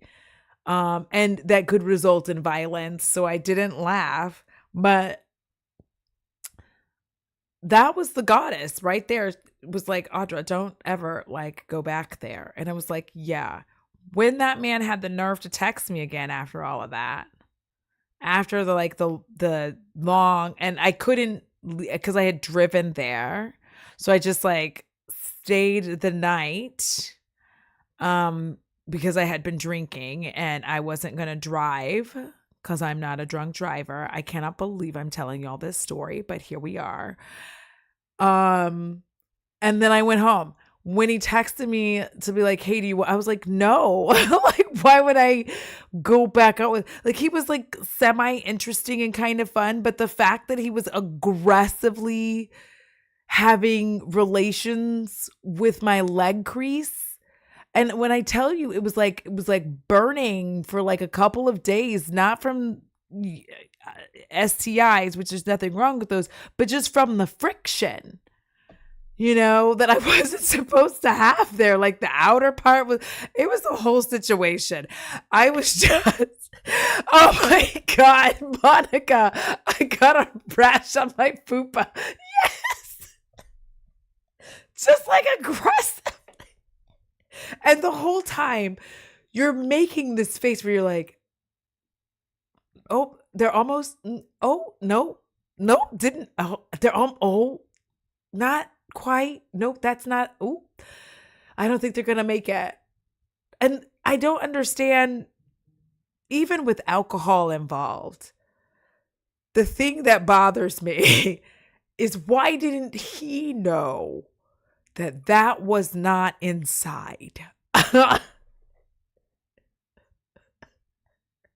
I'm just, why didn't he know? Like the whole time. It's just like, is that good? And I'm like, ah! So anyways, I'm just telling you, you get signs. And that was a sign for me. Like, don't keep going with this. Like, this man aggressively had intercourse with your crease. There's literally, what could possibly go well from this relationship? I listened to that sign, never dated him again. No, lamb, he was not purposely doing it. It wasn't on purpose. He thought he was doing the thing. He wasn't doing it. Let me live. Sometimes it gets too real on the Audra Rain show, and I don't apologize. But you hard-headed and you went anyway. And then I tried to go ahead and show you signs. You ignored them. Like, I feel like God did everything to help me as his child be like, this is not who I created. Don't worry, coffee lady. Just don't rewind. I was like, God, you taking too long. I want to get married. You taking too long. I want to have a family. You taking too long. And these are the consequences that I'm paying for basically telling God, you took too long. And I feel like God's grace is sufficient. It is. But at the same time, and I'm not perfect. I mean, not perfect at all. None of us are. But I do feel like when I sit back and I replay. Yeah, Kay, I didn't realize wanting to immediately bathe. That was my story. Because all I wanted was to meet a guy, for him to be my best friend, for us to get married, have a family. I wanted someone I could make fun of his big old forehead, and he make fun of my nappy head and all my wigs, and yet he was my ride or die. I wanted someone that I could be like, man, help me with these kids. And I just want to say I don't want to ride or die, even in my dearest friendships, because I usually don't want to die. And where are we riding to? There are questions. There are limits. Like, there are limits. Help me with the kids. We had a nice home. We were comfortable. That is what I wanted. Natalie, and that I've said part. this before, and I say it again. I truly thought. There are men humping the creases of our bodies that are it was my making turn. decisions about our bodily You see autonomy. the women Just who are remember that. so happy, and they're in these loving marriages, and life just looks good. I really, really wanted it to be my turn, and so I excused away a lot of stuff that You just I made hope it your turn. The next woman who sees this does not excuse, because I don't wish this on anybody. I don't wish this on anyone. I do. To feel the way I just want to say I do. I actually do wish this on certain people, because I said I was kind. I am not nice. And there are people that I despise, and I hope nothing but the worst for them. So I wish this on them. You're welcome. in the moment I discovered the whole truth. So Coffee. I think Coffee lady, that's why me and Em are the closest of friends. Honestly, I was tired of holding it in.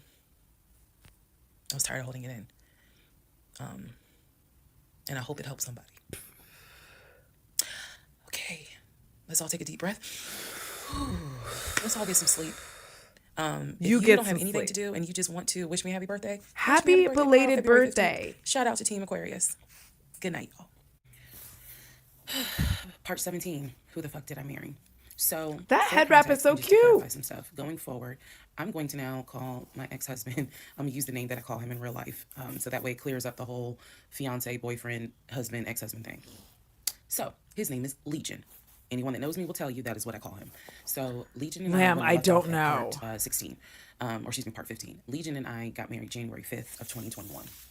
For the first 2 weeks, things were fine. We got into like a hour and a half. Purple cat. He would go to work. Hey was still there. leaving the house at around 6:15 every morning. He was still on the phone with his brother, the one that lived in Philly. Every morning, that was their time to talk. From what I was told, the brother got off work. I guess he must have worked the third shift. And so he was getting off work as Legion was getting ready to go to work. So that was the perfect time for them to talk. He would talk to his brother in Baltimore and the brother in Augusta. Oh, run. No. Just a phone call here and Not there, the freaking stretch. So everything was pretty much the same. I would talk to my mom almost every day. I would talk to my aunt almost every day. So it was nothing to kind of, that's weird. That's what the morning routine was. He would talk. So I worked at Georgia State Patrol. And I said this in a previous video, but again, there were things I said in previous videos that I remember saying, hey, remember that because it's going to come back later. So I worked at Georgia State Patrol. I had been working there for almost 8 years. Just really good years lips. By the time Legion got into the picture. He was fine with the fact that I worked within law enforcement. I'm not a trooper. I'm not a sworn officer. I'm a civilian. However, he, again, his dad was a retired police officer. So he was perfect. Serenity. The fact that I worked for Georgia State Patrol. He had been to my office before. He had met some of my co-workers, obviously even with COVID because... Here's the thing about the people, like the men who are like just aggressively doing that. I think what's really upsetting is like they didn't even get inside, right?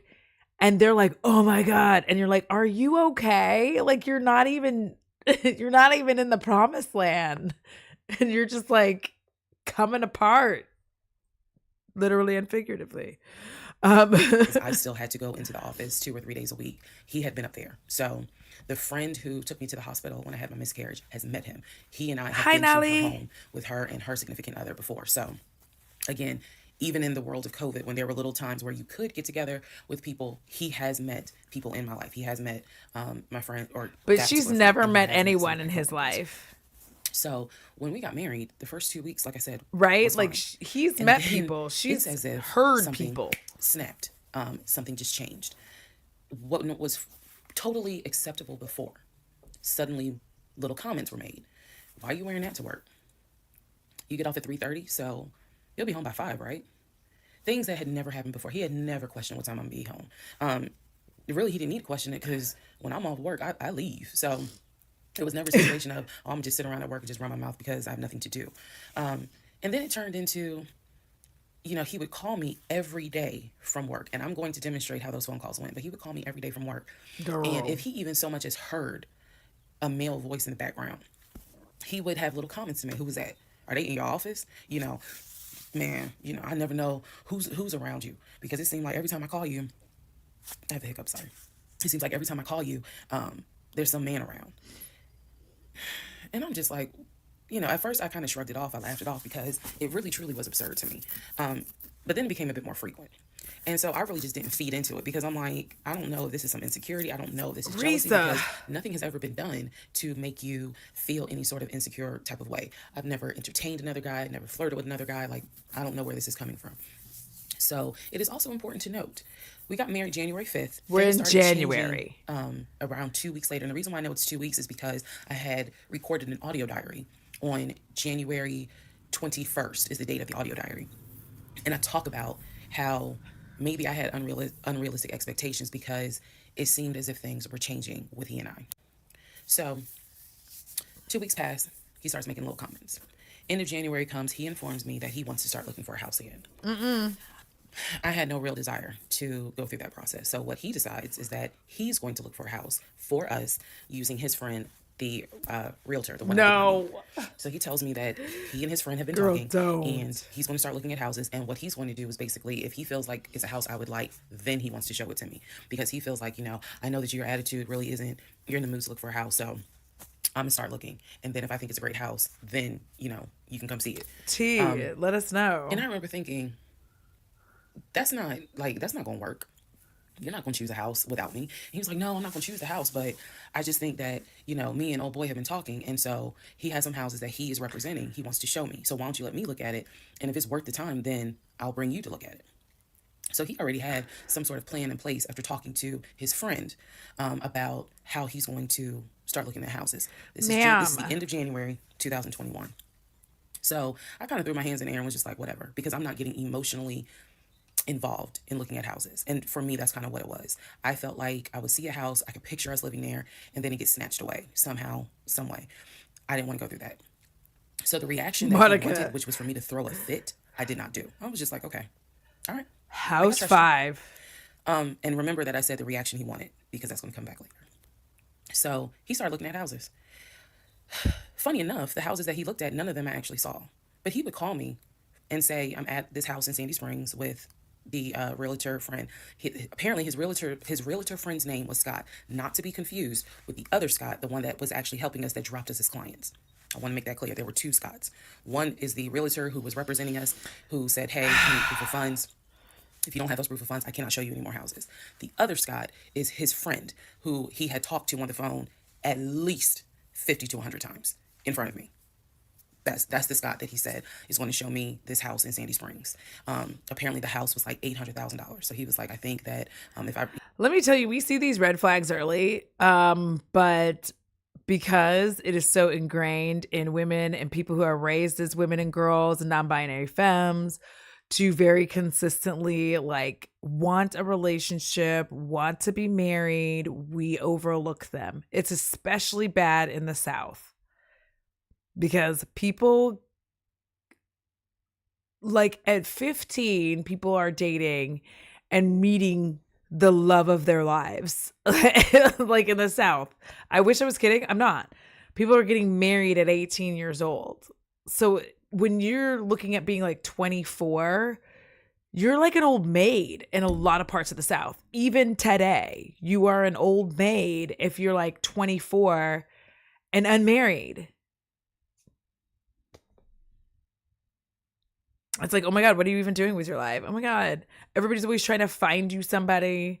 And you start feeling this like weird ass pressure to like get to find someone and get married, even if you don't like them. Like, I had multiple instances where I was very aware that like things were not going well with me and my ex-husband. One time he thought I was laughing at him on allegedly he had been drinking alcohol back from Fort Worth, which was like a 25 minute drive back to our house. But he thought I was laughing at him. And then because he thought I was laughing, he swerved his truck wildly on the road to teach me a lesson. And I still married him. Listen. You know, if I like the house, then I'm gonna bring you out here so you can see it. All right. Now let's go into part 18. Monica 100. Who the fuck did I marry? So he starts looking at houses in Sandy Springs, Alpharetta area with his friend Right, Scott. that you're correct. I did not see any of these houses. I did not go. I didn't want to go. So what was starting to change is, remember I said before, he would leave the house every day at around 6:15. He would be home every day between 3:30 and 4 o'clock. Serenity, like, please don't. I I can't. shouldn't say it was annoying, but I could set my clock by the fact that I would hear that garage door open between 3:30 and 4 o'clock every day that he went to work. Even during lockdown, he still had to go to work. His job was only locked down for maybe a week. For me, I was allowed to work from home, but unfortunately, I did not handle it well. And so I would fall asleep and not check email. So my boss was like, yeah, you're going to have to come back to the office because you're not trustworthy. And I wasn't. I mean, I would watch Netflix and not even be on my computer. So I was going back to work every day, 5 days a week. Ew, and I was, man, that's me and another disgusting. lady were the only two in there because we were the only two who did not handle work from home properly. Anyway, that's another story. So Legion he started to not come home by 4 o'clock. He started to come home. I like that you called it 5:30, 6:30, sometimes 7 o'clock. Because he was saying that he was like, looking Legion? at houses after work with his friend Scott. For we are many. So Sorry. it definitely was noticed that things are changing. And I just, at this point, kind of emotionally and mentally, I was just like, I don't know what to do. This is the end of January. Remember, I told you in part 15, I got married January 5th. By January 31st, I kind of knew I was in trouble. And by the end of January, sure enough, I knew things were changing in a way that I was like, I hate to sound redundant, but what the fuck is going on? Girl. So he's still maintaining the story of looking for a house. I had already let him know my lease is up in August. When my lease is up in August, I am moving to Cobb County. And my attitude was kind of like, you can go with me or you can stay here. I don't care, but I'm moving. I'm leaving Clayton County. The reason why I was so adamant to move was not because of Clayton County. It was not because of the house that I was in. It was because Legion had started to create this narrative that he was beefing with my female neighbor. He was trying to get me to believe that my female neighbor to the left of me somehow was interested in him. And so she would make these little comments and he would come in the house complaining about her and her music and the fact that she had, different men over to the house. It was driving me crazy. And all of this was kind of starting in January. So when I say that, it really seems like we got married January 5th, and then we had 2 weeks of peace, and then something just snapped. I literally mean something just snapped. So he's looking at houses. Now we're moving into February. February obviously is my birthday month. He did good. He did good to make Valentine. He went all out for Valentine's Day. He went all out for my birthday. My birthday and Valentine's Day are February 14th and February 15th. So yeah, I had one good Valentine's Day. After that, it was like hot garbage. Y'all ain't even gonna believe this story. But I said I would share even when it makes me look bad. So the weekend after my birthday, and what I mean by that is if my birthday was on a Tuesday, we're talking about Saturday. The weekend after my birthday, he gave me money to go to the nail salon, go get a manicure and pedicure. So I leave the house.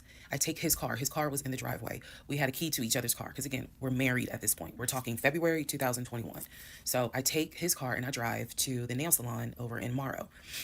I'm in the chair getting a pedicure, and I get a text message from my husband saying, someone was just at the house looking for you. Who? And I'm like, who was looking for me? Who was it? And he said, I don't know. I think it was some, this is through text. I don't know. I think it was some dude you used to mess with. Okay. I was like, what are you talking about? He was like, I'm telling you, some guy just came to the house looking for you.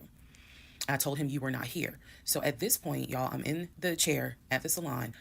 I'm freaking out because I'm like, who the fuck has the audacity to come to my home unannounced, uninvited, talking about they're looking for me? Especially because before I met my husband, what the fuck is happening? I was working the last shift at Amazon as a part-time job. So I had not dealt with, dated anything with anyone for about a year before I met him in March of 2020. So I really was like, who the hell is this coming to my house?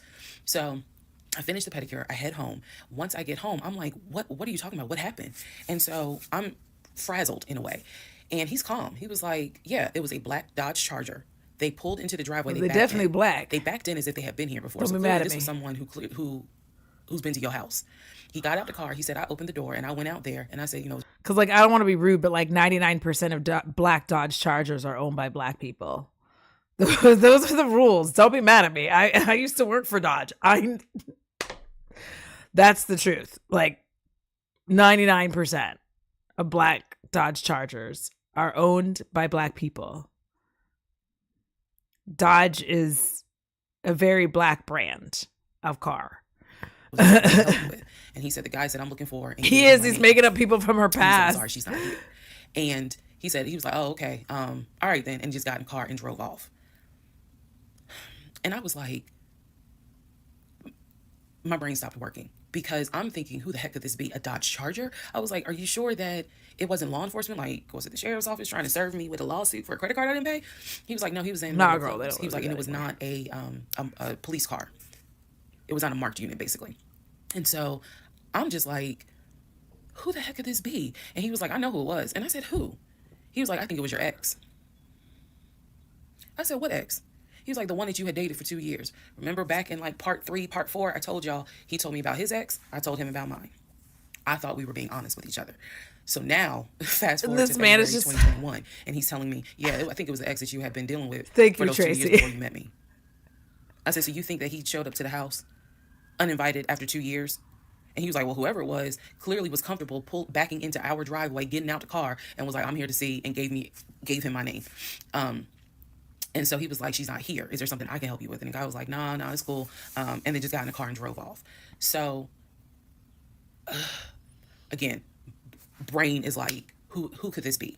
So then Legion says to me, you know what? The way that you reacting to this is real suspect. Oh my God, no! Like, what are you talking about? He was like, you over here freaking out. I told you I took care of it. I told you it was fine. And you over here freaking out, which makes me wonder, what have you been up to? Now, let's go to part 19. Okay, part 18, who the fuck did I marry? So he says to me, the way you're acting is real suspect because I told you it was fine. I took care of it. He was like, I ain't even worried about it. What he time was like, is that? obviously, that nigga didn't know that you now married, that you've moved on. And so now he knows it. But for me, it was the fact that I don't do pop-ups. Don't come to my house unannounced. So if someone has done that, for me, it automatically feels like a violation and it feels like it needs to be addressed. So it was not as simple as, I already took care of it. It's fine. Let it go. No, we ain't letting nothing go. So here's what's happening at this point. For anybody missing it, this man is gaslighting her. Legion for We Are Many is gaslighting her into believing that her ex has been coming round here.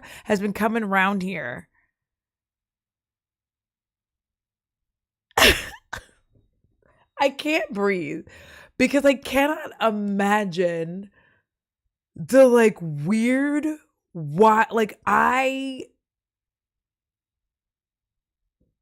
and now he's also being like, he's made up that her ex-boyfriend is like showing up at the house. And not only that, but being like, also, I don't like how you reacted to your fake ex-boyfriend coming to the house.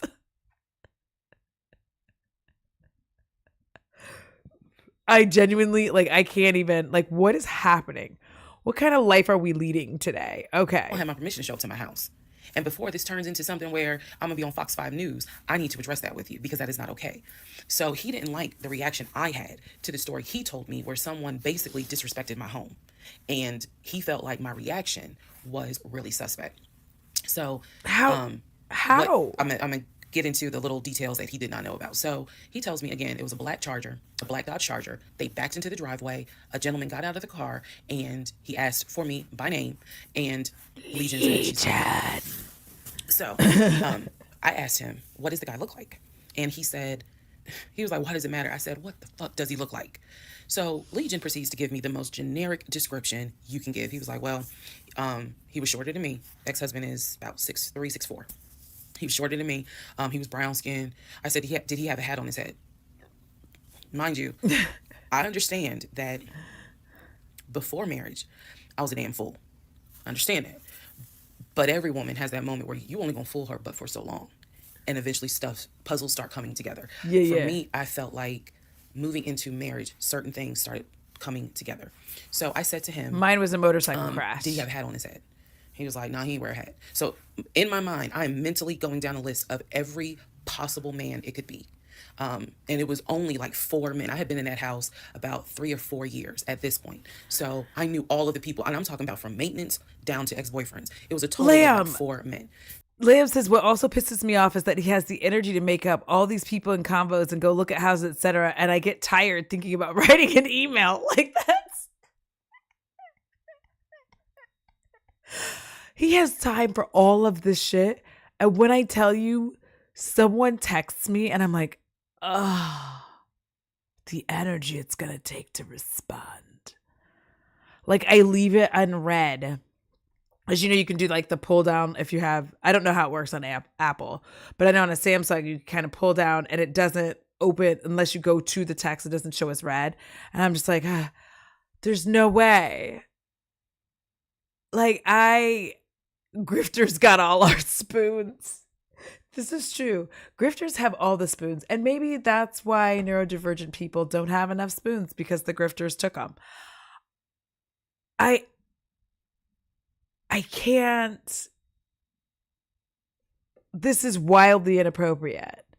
I feel like we'll be 3 hours. So we'll have like an hour or so left to finish either tomorrow or Sunday. We'll figure it out depending on when I got off work.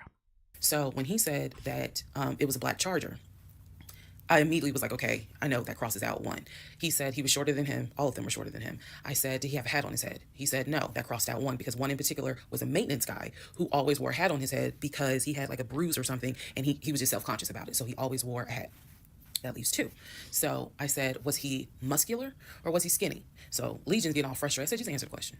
He was like, well, he was kind of in between.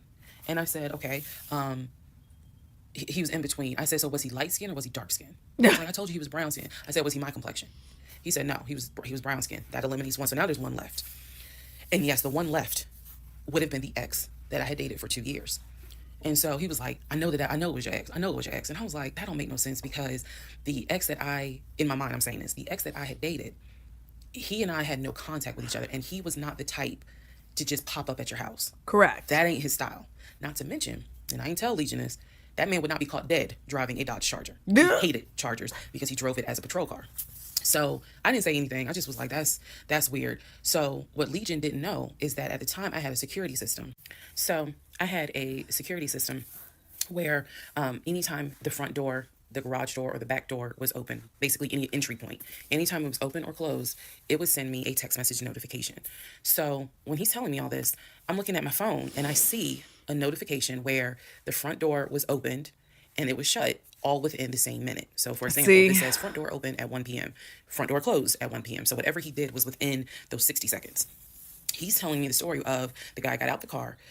He opened the door. He went out there, can I help you? And the guy said, I'm looking for, and Legion said, no, she's not here. And so he said the guy kind of was like, okay. And he was like, all right, thank you. And got in the car and drove off. Legion has also told me that he watched him drive out of the neighborhood, which means because of the way the house was set up, the townhouse, he would have still been outside watching this. I love it. Be like, but something in me was like, that would take more than 60 seconds. So for the door to have been open and shut within the same 60 seconds, I was like, Okay. So also what he didn't know, we didn't have a Ring door camera, but my neighbor did. And her Ring door camera caught my driveway. The view of the camera could see my driveway as well as her driveway. And so whoever was coming in the door, our driveways were right next to each other. And then on the other side of it was the grass. So it was a perfect view of my driveway. So she, I text her and I said, hey, were you home? I think I texted her the next day because I said, were you home on Saturday? And she said, just FYI, when people have security cameras for the houses, like if you have 2 on this side, 2 on this side, it's damn near a 360 view, especially if you have the like garage one as well as the front door camera. Like it is damn near a 360 view between just you and this person. These cameras are picking up a lot of shit. Like, listen, I have security cameras in my house. Like, listen, for what? Because it's like me and my mom, so we have security cameras. So she would have seen everything. She would have like just to say, like, she would have seen everything. It's not just like a fisheye view. Like these cameras are really, especially when you start putting them all together, like you're getting a hell of a view. No, I wasn't. What's up?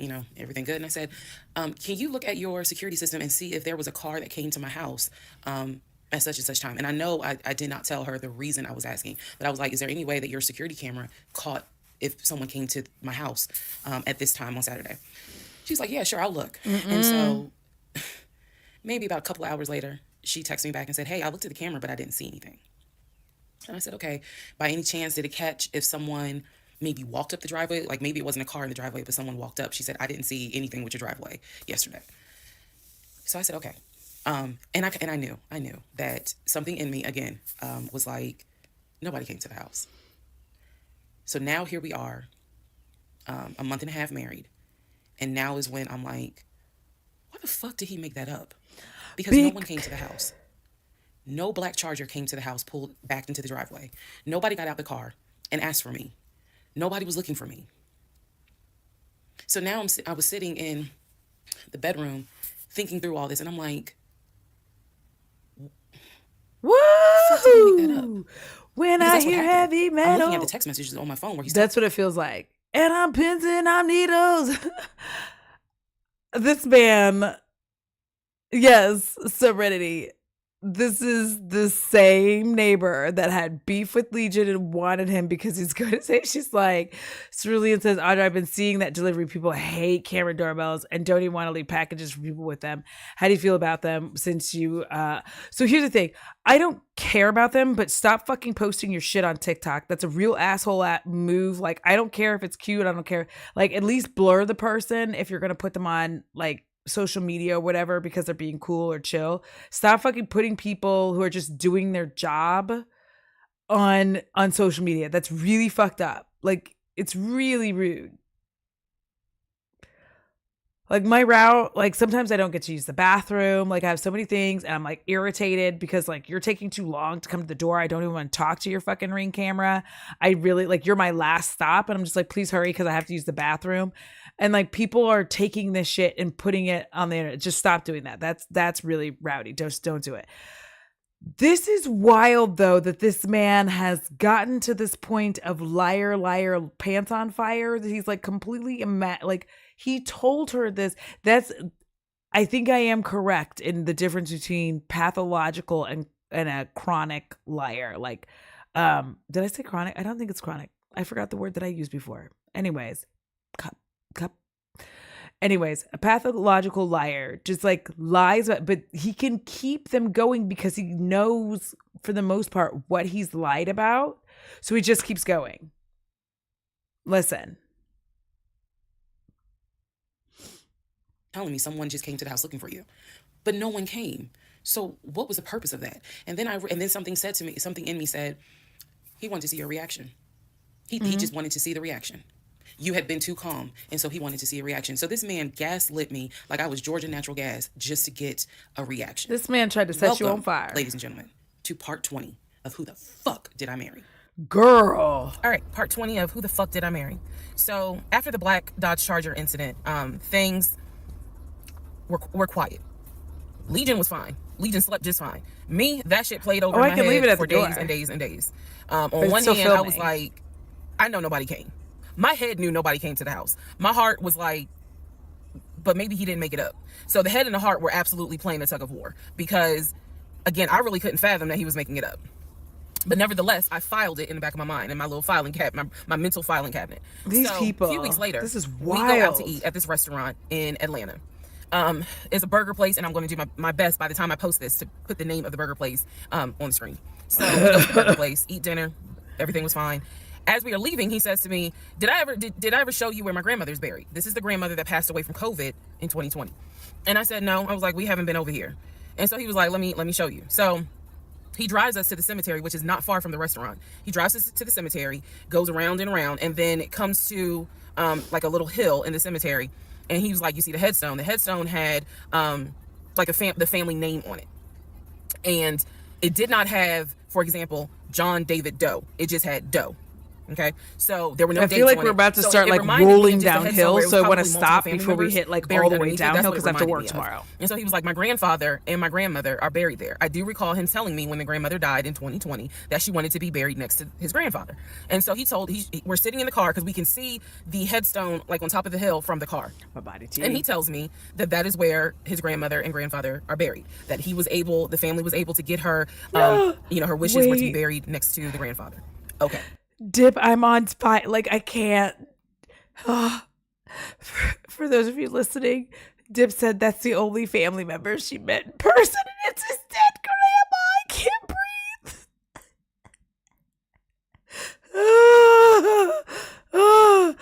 breathe. He really, like, Lamb, he should have stuck to the fake phone calls. But he's just like, really, listen, we're going to probably do like 21, 22 parts. We have like a couple, like 10, 20 more minutes to do this. So we're going to do like probably 20 to 21. And then we'll come back hopefully tomorrow. Cross my fingers and your fingers that I get off work at a decent time tomorrow. So then I can like take a nap and then a shower. Compulsive versus thank you. A compulsive liar, like it's just... But I feel like pathological liars know the lies that they are telling, and they just keep stacking them on, and they don't even really like, they just keep going. A compulsive liar just like randomly lies. Not all the time, but often. Jesus. Cute Kitten said, no, we don't even know that those are his grandparents. You're correct. We don't know if those are his grandparents. So as we are leaving, we take a different route home. Survey says that was a lie. If you're from Atlanta, you'll know what I'm talking about. We get on I-75 North, and we're kind of we're just driving around, to be honest with you. But we're taking a scenic route. We get on I-75 North because the reason why I remember is because when you're on I-75 North going towards Atlantic Station, on the right-hand side, you will see the Varsity. You'll see all these tall skyscraper buildings.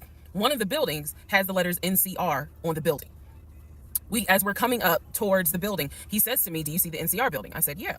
He said, the building behind it, my job bought that building. That's where we're going to have, we're setting up operations. And oh my God. Like, why the hell would y'all buy a condiment company in downtown Atlanta? He was like, no, we're not doing production there. It's just going to be offices. And that's where we're going to handle like the business portion. The production is still being done in Gwinnett County out in Duluth. No. And so I was like, that doesn't make any sense because it's not true. He was like, that's where I keep the company car. So I was like, the company car? I said, aren't you supposed to be bringing the company car home? And he was like, I don't want to bring the company car home because it's Clayton County and it's a $90,000 car. And I don't want no problems. Oh my God. So he's telling me that he keeps the company car at the building downtown Atlanta that's behind the NCR building. I barely could see what building he's talking about, but he was like, it's the building right behind it. And so he's telling me that that's where his office is. So I said to him, take me to your office. I know it's a Saturday, but shit, you wanted the VPs, right? So take me to your office. No, I had not been to his office simply because, again, COVID. Very much catch so I was like, take me to your office. And he was like, I can. He was like, that's no problem. So do I have the other phone? I do. So y'all are in luck. So I can maybe reenact how this goes. So he gets off the exit and starts driving towards the NCR building. If we're getting a While reenactment, he's driving towards I'm the here NCR building, he always has kept his phone in his left pocket. This is my left hand. So he pulls his phone out and he starts calling. He tells me he's calling Willie. Willie is supposed to be the head of security. So he's saying, let me call Willie real quick to make sure that the building's open. So he proceeds, this is another phone, but he proceeds to go ahead and call Willie. We're still driving, by the way. We're still driving. I'm on the phone, scrolling through Facebook, trying to figure out some random shit. But he's driving with the phone up to it. So driving with the phone, next thing I hear Hey, Willie, it's Legion. Hey, how's it going? I'm good. Hey, is the building open? No, I just want to take my wife up there so she can see it and see my office. Are you up there right now? You're not? Okay, is Mr. Justin working? Okay. So is there anybody up there that can physically open the building? Because I don't think my badge is going to get me Janet, she does look cute. because it's on the weekend lock. Okay. Okay. All right, let me know. All right, thank you, Willie. Bye. Y'all see how... Fun fact. I don't need to call anybody to get into my post office. I just punch in the code and we walk inside. Most people have key cards. They just boop and they just come inside the building. You don't need to call anybody. Like, what the fuck? Like, maybe if this was like 1996, okay? But this is 2021 at this point, I feel like. You don't need to... There's key cards. What is happening? What is going on? I can't. Stop it. So there's a Willie and two Scots. Yeah, one of the Scots is his friend. One of the Scots is an actual realtor. One of the Scots, there's Scott, his realtor friend, and then there's real realtor Scott, who was like, I don't know what the hell's going on here. That's also, girl, that was a red flag right there where you should have just ducked out. I'm so confused why you didn't duck out right then and there. I did that. He's having this whole conversation while I'm sitting in the passenger seat. So then he gets off the phone and he says to me, Willie is not working and Justin apparently called out sick. So the building is locked and my badge won't get us in the front door. He was like, Willie's going to see if there's someone else that can... Why would your badge not get you in the door? So we can actually get in. He's like, my badge will get us on the floor, but it will not get us in the front door. That doesn't make any sense. My badge got me everywhere. So when he's getting off the highway, he basically turns onto Spring Street. Again, there's all kinds of shit I distinctly remember. He turns onto Spring Street so that he can then get on 75 South. Serenity, period. Never saw the office that day. But again, this is where he's saying that he... Pharaoh, that's true. Your key card might only work between like, a certain time period. I will agree with that. But I do think it's like weird as shit that he's just like, oh, I'm a VP. Why would, if he's a VP, his shit should work 24/7. 24/7. He is a VP of the company. His shit should work all the time. He has a $90,000 company car. It should work all the time. There should never be a time he can't get into an office. Like my key card in most of the logistics places that I work, like obviously this is the warehouse, only like they work 24/7 because of the fact that it's warehouse work. So you could be coming and going. The condiments are in fact heavily guarded. Like 92, my badge lets me into the building, but not into my section of the building. It's just very interesting. I feel like he's not even pathological or compulsive. I think he's a sociopathic liar. Like I think the first two are more about the amount of lies or lies to reduce anxiety and pressure management for the liar. Okay. Yeah, he should never have said VP because he should have gone with assistant, like all this, because when I worked in, I could just get in at any point. And the other thing was when I was the manager at a third party, like I was a supervisor at a third party logistics company, and I had to be the one to to open the gate and let everybody in. Otherwise you couldn't get into the building without me getting in first. Like I had to badge in first for everybody else to be able to badge into the building because I was the supervisor.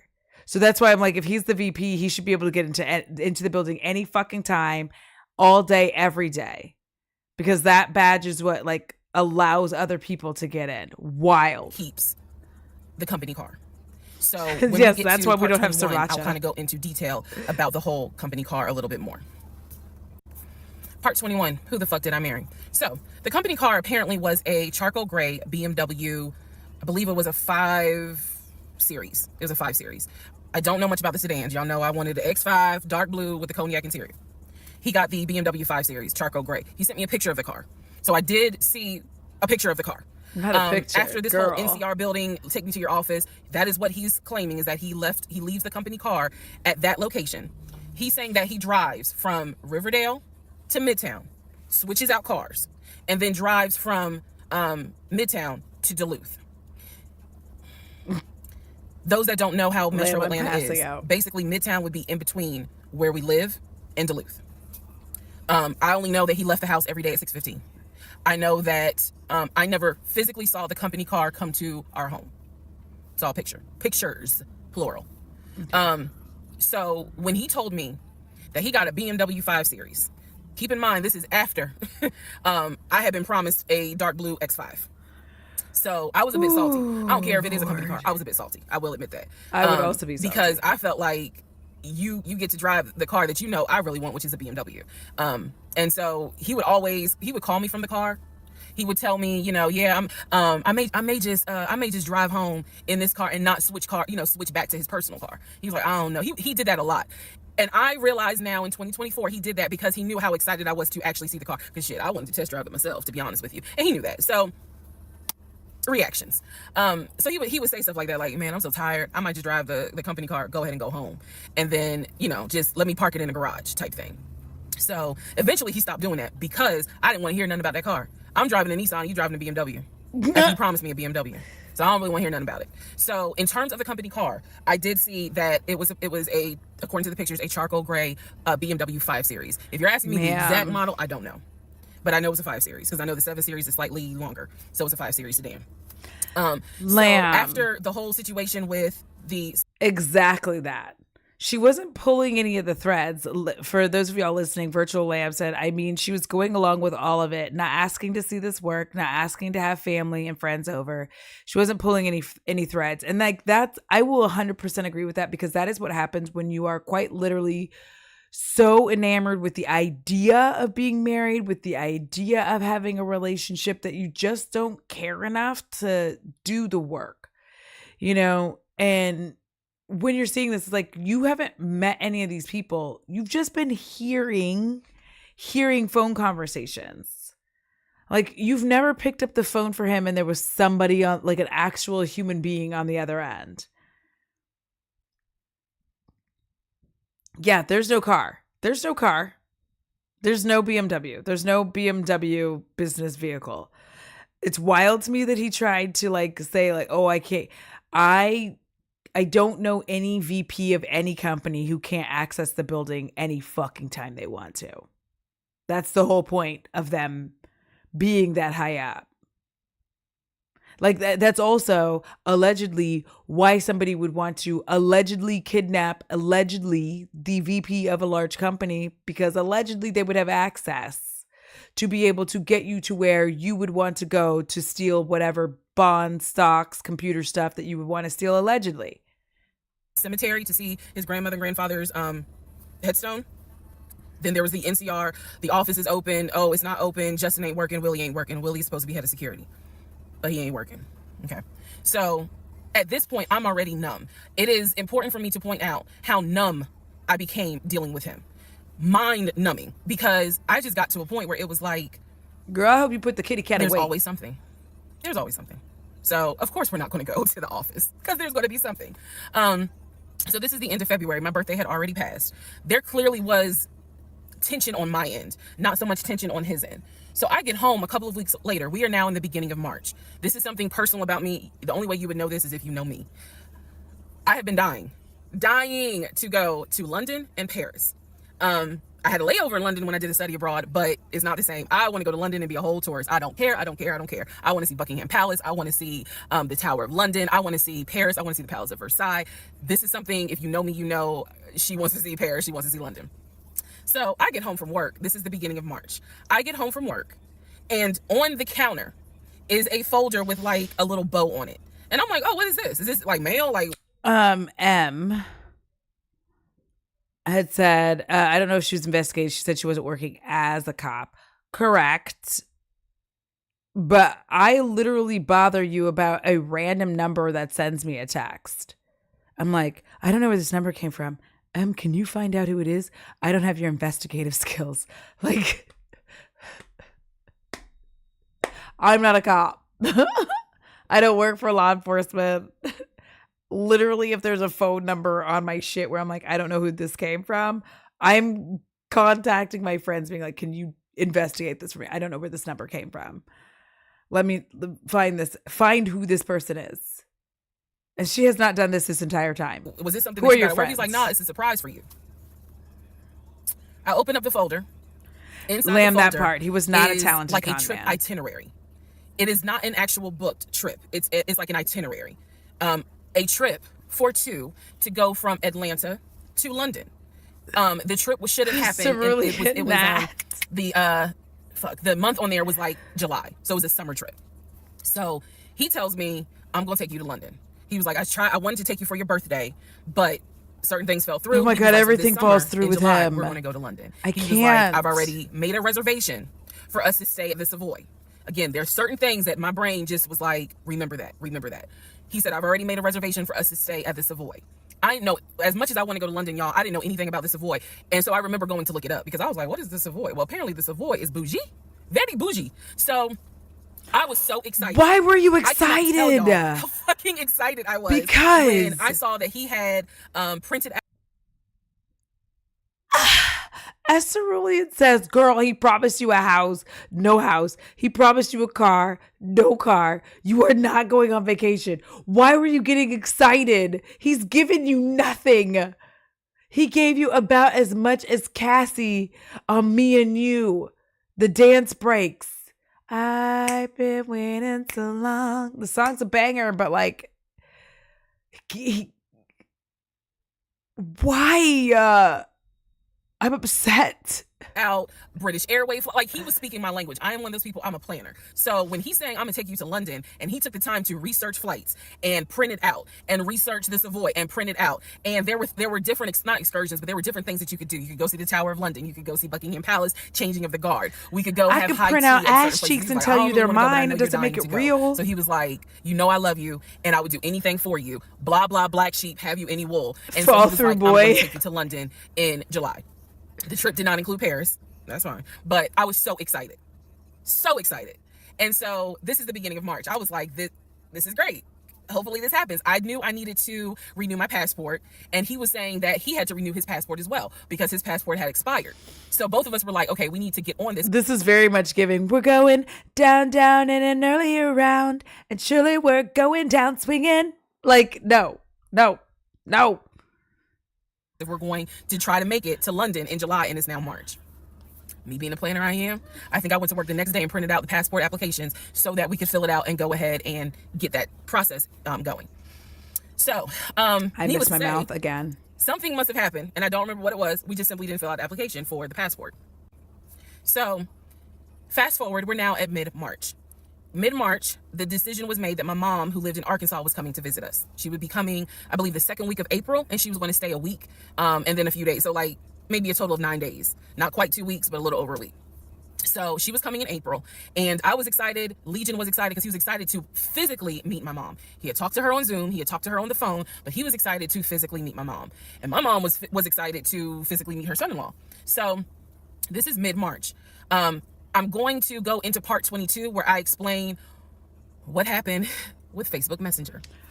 Girl, we're going to have to do that tomorrow because I do have to get ready to go to work. But this feels like a loaded God complex. Cock it and pull it.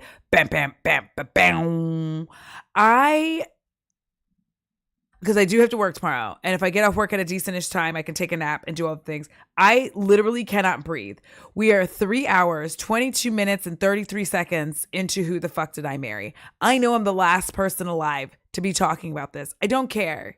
Because we started this and we're going to finish it.